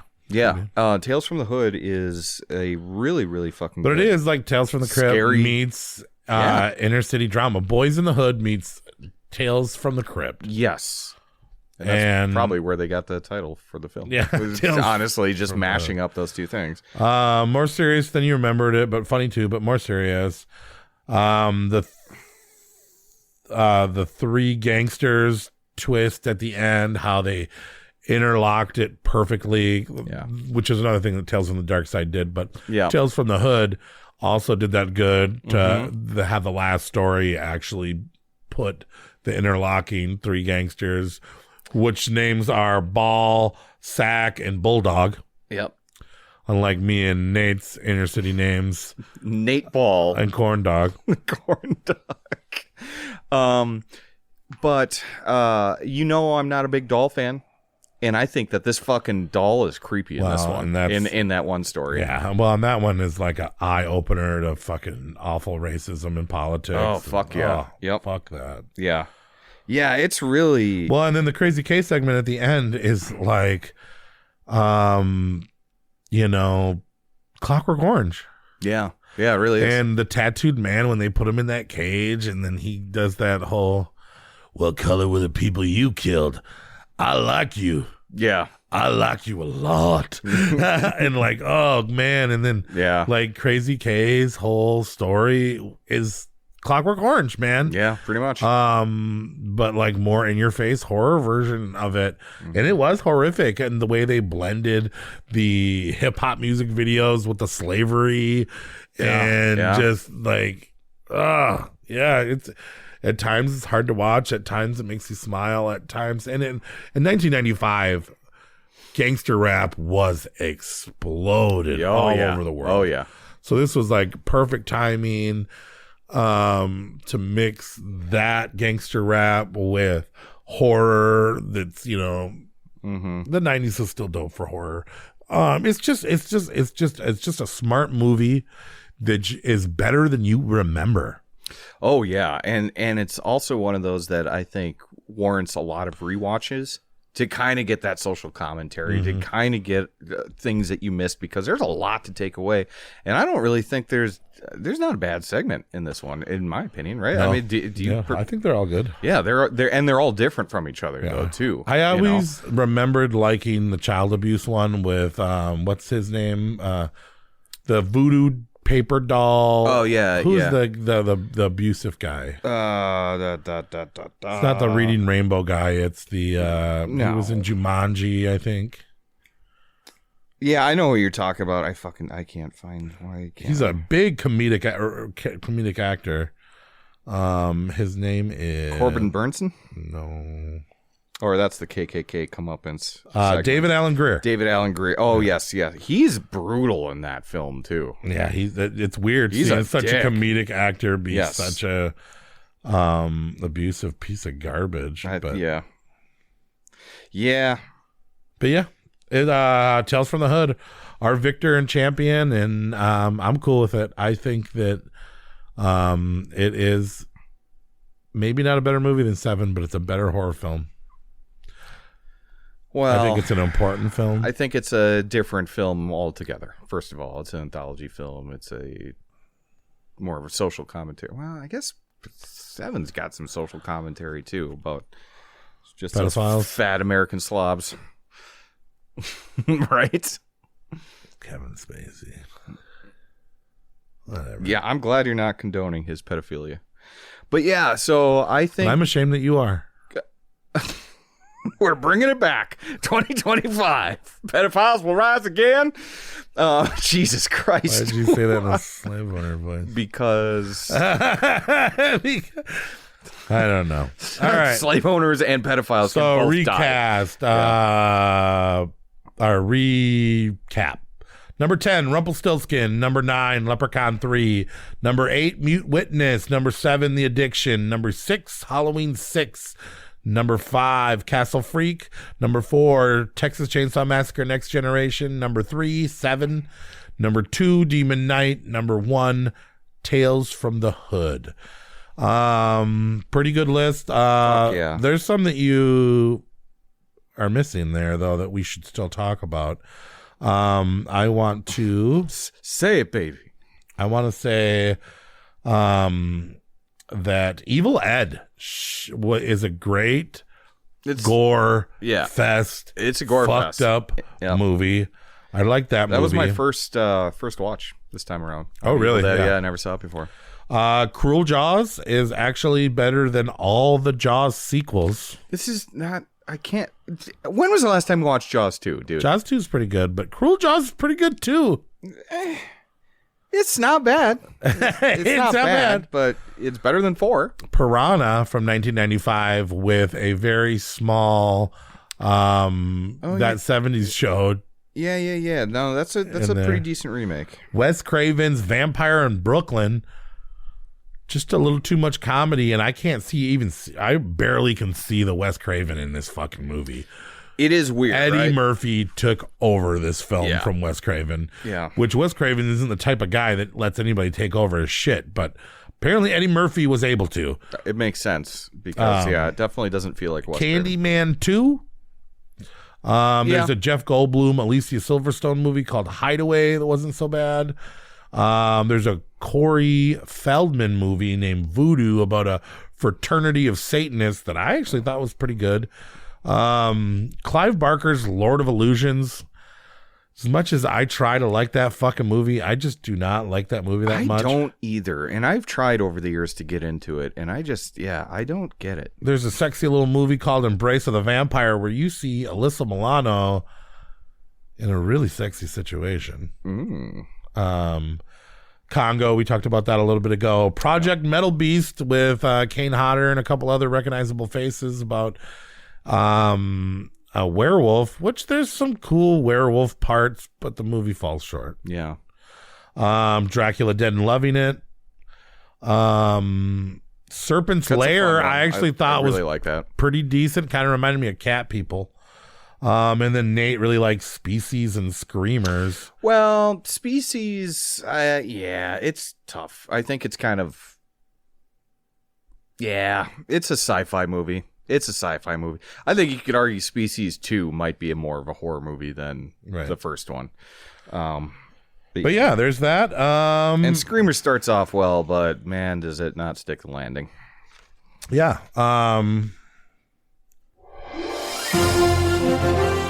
It's award time. All right. Best art from a 1995 film. Was it Evil Ed, Mute Witness, Bloody Muscle Bodybuilder from Hell, Project Metal Beast, Rumpelstiltskin 7, Demon Knight, Texas Chainsaw Massacre Next Generation, or Castle Freak?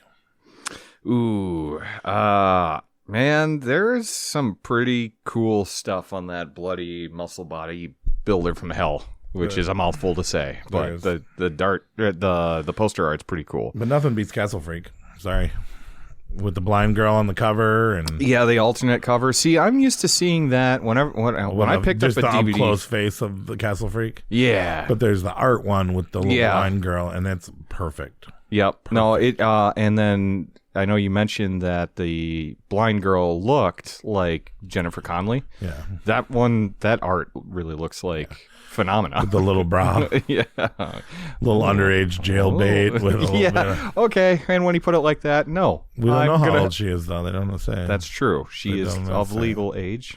And I imagine if they're showing her bra strap, she's of age. Fingers crossed. Yeah. I'm picking Castle Freak. You're going Bloody Muscle, blah, blah, blah, blah, from Hell? Bloody. Blah, blah, blah. Yeah. The Japanese. How do you say that in Japanese? Bloody Muscle Bodybuilder from Hell. I don't know, man. You're the one that always pronounces that Orutsugadoki. Orutsugadoki. Yeah, it's probably like... Yeah. Bloody Muddy Marabadi from hell. Yes, that's very Japanese. If Japanese people came from Transylvania, yeah. Best music, 1995. Was it all the gangster rap from Tales from the Hood? Was it the rock soundtrack from Halloween 6? Was it Seven? Was it Castle Freak? They had some good background music there. Was it Cypress Hill, I Want to Get High in The Addiction? Or was it Hey Man, Nice Shot from Demon Knight? Oh, man, I do like that one, but it's got to be the entire soundtrack of Tales from the Hood, right? That's a pretty fucking good soundtrack. I mean, it really encapsulated rap music from it, but I don't know. I'm going Hey Man, Nice Shot. When he's driving that car and they're playing Hey Man, Nice Shot. Oh, yeah. I don't know. In the movie, it really fit. Yeah. It was perfect. And that was a soundtrack that I've seen in people's CDs booklets back in the day. Yep. Like, it had some heavy hitters on there. It really did, yeah. Nice, good. Because that was my second choice, so we covered it. Demon Knight. The Rollins Band. Cemetery Gates from Pantera. Hey Man, Nice Shot from Filter. Machine Head, Megadeth, Melvins, Rollins Band, Biohazard, Sepultura, Ministry, and Gravediggers. 1-800-SUICIDE, bro. Wilson Pickett, Aretha Franklin. Yeah. Is on the Demon Knight soundtrack? Yeah. Not on the vinyl. Not on the vinyl, maybe. Probably because they couldn't get the rights for some of those big ones, but yeah. Yeah. Cool. Yeah. Anyways, best... Oh, yeah, Cemetery Best Gates. effects, the Blood Award. Does it go to Evil Ed, Ice Cream Man, Bloody Muscle Bodybuilder in Hell, Leprechaun 3, Castle Freak, Demon Knight, or Tales from the Hood? A little bit of work from Screaming Mad George. Yeah, that's some good ones. But Evil Ed is a movie that we kind of glossed over, but it's got some like good. It's all gore. That's like what makes the movie. It's gore. It's weird and goofy. I'm still saying Screaming Mad George's work and Tales from the Hood. Tales from the Hood, yeah, sure. I mean, when they turned him into the devil, and then they had the abusive monster dad, and then they had the zombie with the whole head. Oh yeah. I think Ice Cream Man close too, but no. Yeah. Tales from the Hood takes it. Best story, was it Seven, Tales from the Hood, Demon Knight, Castle Freak, or The Addiction? Tales from the Hood again for me. Yeah, it's got to be. That's solid all the way through with multiple storylines, right? So yeah. Best director, was it Stuart Gordon for Castle Freak, David Fincher for Seven, Kim Henkel for Texas Chainsaw Massacre 4, Rusty Cundiff for Tales from the Hood, Ernest Dickerson from Demon Knight, Abel Ferrara in The Addiction, Wes Craven in Vampire in Brooklyn, Toby Hooper, The Mangler, John Carpenter in Village of the Damned, or Clive Barker in Lord of Illusions. Those are some big names. Those are some big names. I'm giving it to Rusty Cundiff. Mm-hmm. Yeah, I hate to give everything to a movie, but fucking Tales from the Crypt, or Tales from the Hood. Now you're starting to see why Tales from the Hood will beat Seven, huh? Oh, I didn't say that. You said that. I said that. Well, actually, yeah, you said that. Best credits, was it Rumplestiltskin, Demon Knight, Seven, or Halloween 6?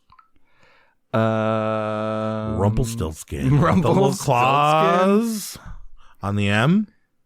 Yeah. And then like over the baby theft. Okay, the baby theft is I don't know. Okay. Rumpelstiltskin. Fine. Best actor, 1995. Was it Jeffrey Combs, Matthew McConaughey, William Sadler from Demon Knight? Was it Morgan Freeman, Brad Pitt, or Kevin Spacey? Christopher Walken, Warwick Davis, Paul Rudd, or Clint Howard?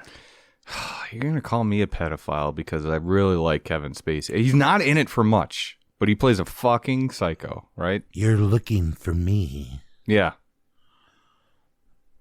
It's fucking psychopath. I kept her. He's a fucking pretty head. I'm going Matthew McConaughey. I thought you were going to go Vilmer. Yeah.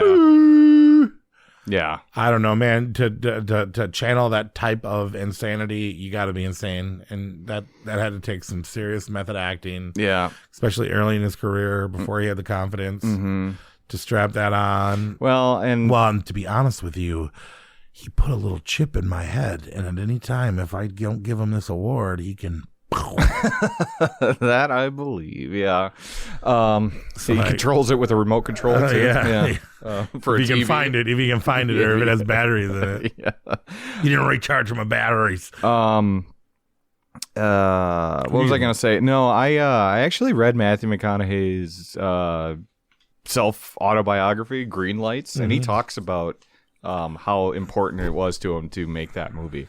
Oh yeah, and so you could tell like he just put 110%. I think his into publicist that fucking... wants him not to talk about it, but he still does. Yeah, he's not ashamed of it, and I'm happy that he's not ashamed of it. Best Actress, 1995. Was it Barbara Crampton, Renee Zellweger, Lily Taylor, Jada Pinkett Smith, or the chick that played the mute girl? In Castle Freak? Oh, in Mute Witness. She's blind in Castle Freak. She's yeah, that's right. Witness. Yeah, so many disabilities this year. Mute Witness girl was pretty good. She did do a very good job, and Yeah. she acted naked. But I'm giving it to Lily Taylor for the attempt. Yeah, Lily and to Taylor go was toe to good. toe with Christopher Walken as a young actor. Boy, would that be hard. She did fucking struggle a lot as she was jonesing for blood. The addiction. Best supporting character, was it Christopher Walken, Caroline Williams in Leprechaun 3, Olivia Hussey in Ice Cream Man? Did you notice that she is... I did not pick up on that. Yeah. Rest in peace. Or Rest in peace. I'm not giving it to you. Samson and Tales from the Hood. Oh. You could say he's the main character too, but I don't Yeah. know. I'm giving it to Christopher Walken. Because he wasn't a main character, No. but still made the cover, and boy, was he's his presence known. Yeah. And that was one movie even before I watched it, because this is the first watch for me. Me too. I was like, Christopher Walken's in this, and I'm like, where the fuck is he? He doesn't come in for like an hour, too. And he looks like Andy Warhol's Dracula. He looks like that actor that played Andy Warhol's Dracula. And that makes you think if they would have casted Christopher Walken instead of that one guy that kind of looks like him. Mm-hmm. I could see that. Christopher Walken could be a vampire. I believe I think Christopher Walken is a vampire. Yeah. Best monster. Yeah. I disagree. I say yeah. Yeah, good fuck. Best monster, was it Leatherface, the Demons in Demon Knight, the Abuse Monster and Tales from the Hood? Was it the Freak from Castle Freak? Was it Leprechaun? Was it Rumplestiltskin? Was it Michael Myers? Or was it the Devil in Evil Ed?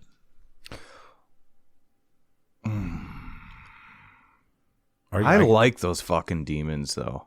Yeah, With yeah, the you did. fluorescent blood. And their I shiny gotta eyes. say Castle Freak because he was hard to look at, and I don't know. I gotta give it to Castle Freak. I feel like he was the most prominent monster. He did the most work. He was in the most of the movie, and he was gross to look at. It was hard to watch him. He was, yeah. He did a lot of gross things as well. All right, Crush. Was it Barbara Crampton, Renee Zellweger, Jada Pinkett, Rebecca, the blind girl in Castle Freak, Lily Taylor, or Wanda from Ice Cream Man? Barbara Crampton really didn't do it for me in Castle Freak. She didn't do it for me either. Those pleats, those big pants, 90s style does not look good on her. I wrote Rebecca down, but I'm not sure about her age, so then I actually picked Renee Zellweger instead. Yeah, she was a little cutie. I liked her. Yep. I like how she was kind of tough. Yep. Badass, 1995. Matthew McConaughey as Vilmer. Detective Mills in Seven. Christopher Walken in Addiction. Billy Zane in Demon Knight. The misogynistic guy in Rumplestiltskin. Was it Loomis in Halloween 6? This is the badass category? Yeah, there's not a lot of badasses. Billy. Donald Paul Rudd. Pleasance. Do you think Paul Rudd is more badass? No. The girl in Mute Witness or Bloody Muscle Man. Bloody Muscle Man. I mean, it's a Japanese Ashley. No, I got to give my love to Billy Zane because I feel like he. I'm not gonna. I know you didn't like his performance. I thought he was fucking awesome. I think he makes that movie too. He's just fun. He's campy. He's He kind of over the looks top. like that guy from Hellraiser Inferno. No, that's me. How dare you, Craig You look Shepard? like Billy Zane. Do I look like Billy Zane?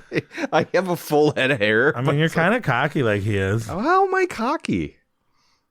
Just listen to the way you said, how am I cocky? Yeah, you're right. I'm a little cocky. That was a little cocky boy. How am I cocky? Me? Me? Cocky? How dare you? I feel like you would take that job. Billy Zane? Yeah, Billy Zane's job in Demon Knight. Yeah, I take his role. Hey, this guy's out. He's not getting the job. Well, no, having the job just to go, you know, what is he, like an upper echelon demon that hunts out defenseless heroes and haunts them? Yeah, I feel like you could do good at that. Bunch of ho-dunk, po-dunk motherfuckers. Yeah, see? Best opening scene. The nude lake date scene when he got his wiener bit by the piranhas in Piranha. The body snatch, eyeball eat 1,000 years ago in Rumplestiltskin. The filming of the bad slasher movie in Mute Witness, or the flashback drive-by in Ice Cream Man. I forgot about that too. I'm saying Piranha when that dude got his wiener bit off, and the hot naked girl. Well, I mean, Castle Freak had some. What was the opening scene though? Oh, not an opening scene. Yeah, you're right though. I was just thinking like wieners getting bit off. You know, it gives a whole new meaning to eating. But I'm saying right off the bat. Yeah. No, you're right. Ate the wiener, the horny guy. Yeah. Well, don't get wood in a lake full of piranhas. It's the quickest way to get blood.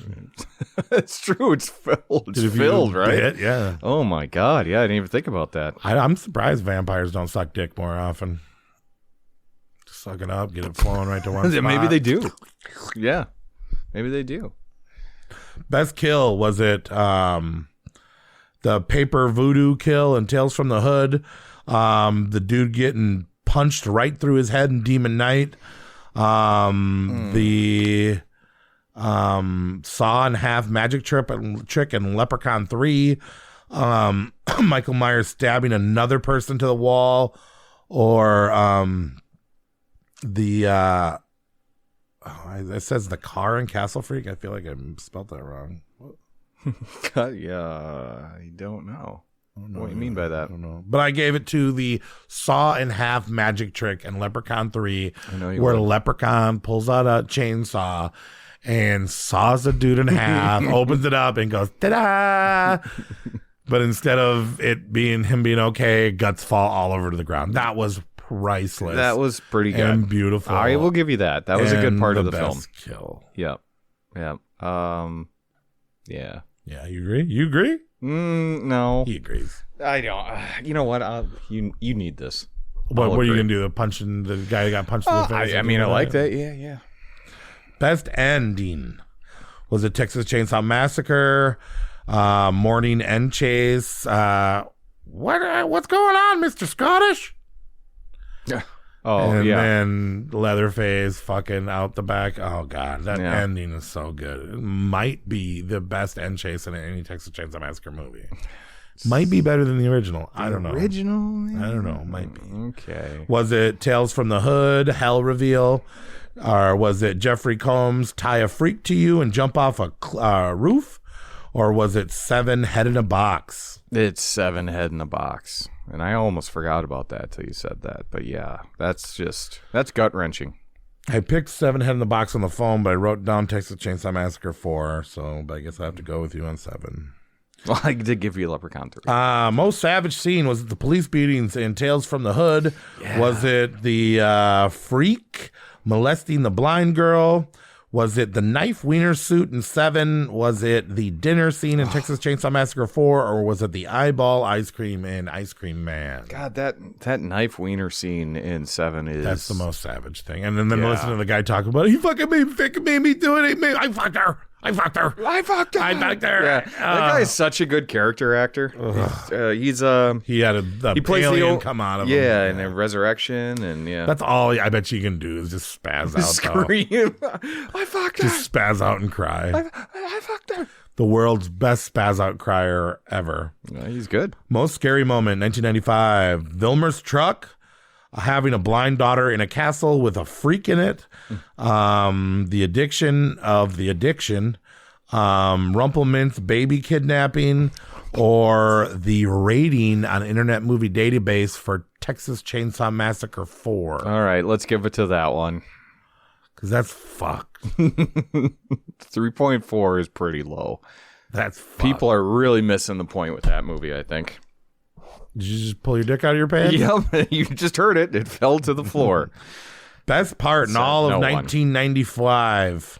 1995. Five. Was it What's in the Box? Vilmer, Texas Chainsaw Massacre 4. Walken vs. Lily Taylor in The Addiction. The Home Invasion in Mute Witness. Or Crawling on the Roof in Day of the Beast. Crawling on that sign on the roof, and the dude's on it when everybody's on LSD, and the guy keeps letting go. Yeah, and like, I want to die, and then he doesn't fall, but the other guy does fall and lives. Mm-hmm. But God, that was a good scene. Or was it the stupid cops and Ice Cream Man? The best part. Stupid cops. They weren't the best part. No, they weren't. That on there. What was the first one you said? Vilmer. No, I said, what's in the box? What's in the box? What's in the box? What's in the box? People still say that to this day. I'm giving it to actually Day of the Beast because I think that LSD outside the suspense in that scene and the frustration with the heavy metal guy fucking tripping on acid, ready to die, and like how it makes you kind of feel like you're up there high. Mm-hmm. I think that might have been the best scene. The Jacoby Maytot Cosplay Award. Here we go. If you could dress up as anybody, would it be Vilmer or Leatherface? Would it be the Freak from Castle Freak? Would it be Ice Cream Man, Vampire in Brooklyn, Darkman from Darkman 2, Candyman from Candyman 2, or the Ice Cream Man? I wrote that twice. If it wasn't Darkman 2 this year, I do love the original Darkman. It's a cool costume. The costume's good in number 2 too. It's just the movie's same not thing, so great. yeah. So, and I had a tie between Castle Freak and Darkman. I like Castle Freak, but Castle Freak wins. If I was going to dress up as anything, I think it would be the Castle Freak. Get some sheets and some blood and a fucking ripped up lip, or hair lip, and all kinds of shit. All right, new thing I want to do: the best tape I have from 1995. I pulled them out earlier. Boy. I have a lot of tapes from 1995. I think. Now we're talking VHS tapes, right? VHS tapes. I mean, when we get to the newer ones, we can do best movie. We've become quite VHS collectors. VHS mania. Recently. Mania. Yeah, we have it. And I brought with me Demon Knight and Mute Witness. I think these are both really good tapes, but the best one I got, the most cherished one I have, Demon Knight. Demon Knight. And I only have one from 1995, and that is Carnosaur 2. Okay, and that's a hard find. So yeah, that was fun. That's cool. I think we have enough VHS tapes now to where this could be an ongoing bit. Oh my God, we're nerds. And I did not do a recast because I didn't know which one to do until I finally decided yesterday. But is there anybody else that could play Sack Bulldog and what's his name? And then maybe Mr. Sims. Mr. Sims, I could see Samuel L. Jackson like rocking that. He would do good. Forrest Whitaker is usually my go-to older black guy. Yeah. Because I like him. I like looking at him. Yeah. Ghost Dog.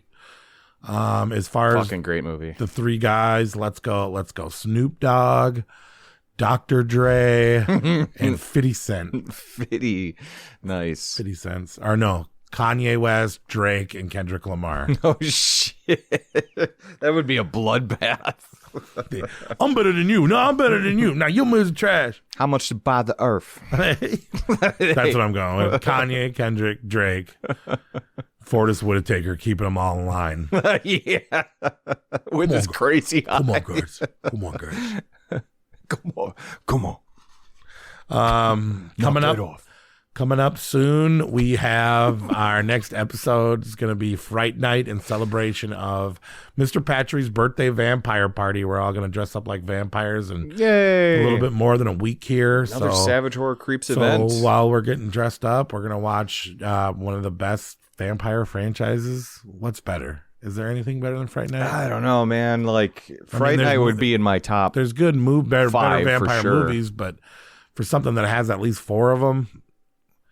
Because the remake I really enjoy with Anton Yelchin and Colin Farrell. I mean, we could do all Dracula movies, but Fright Night is a classic among 80s horror. Fright Night Part 2 is actually pretty fucking good. Like, it's underrated and it sucks at I it's can't hard to remember find. it, so we're gonna see. It's pretty fun. I'm not even sure if I ever have watched And there's it. some good 80s effects in it too. I wish Vamp was Fright Night 3, but it's not.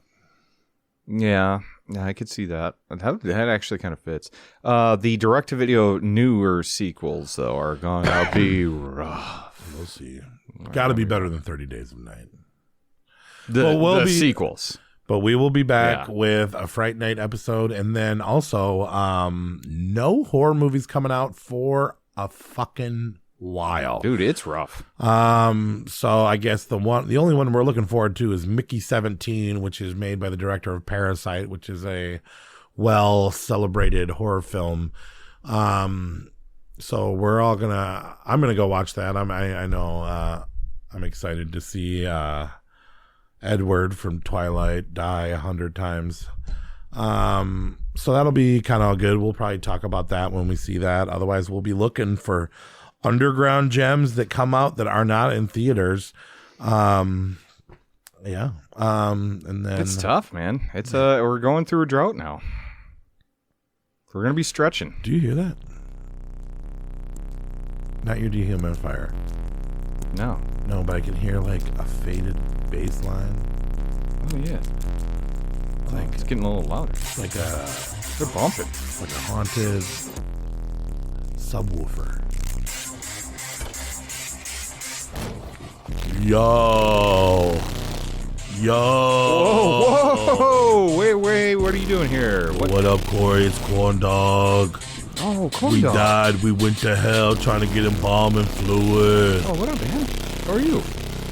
Nate, it's Nate Ball. Oh shit! Is that Satan? It's Nate Ball. Smoke this joint.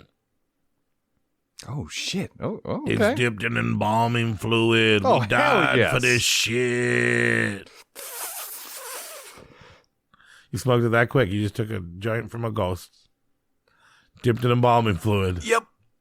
It's good. It's real good. You're gonna like that. Damn, that's some good shit. Right. I don't know why we're doing this. I don't know either. That's stupid. That's Probably stupid. cut that out.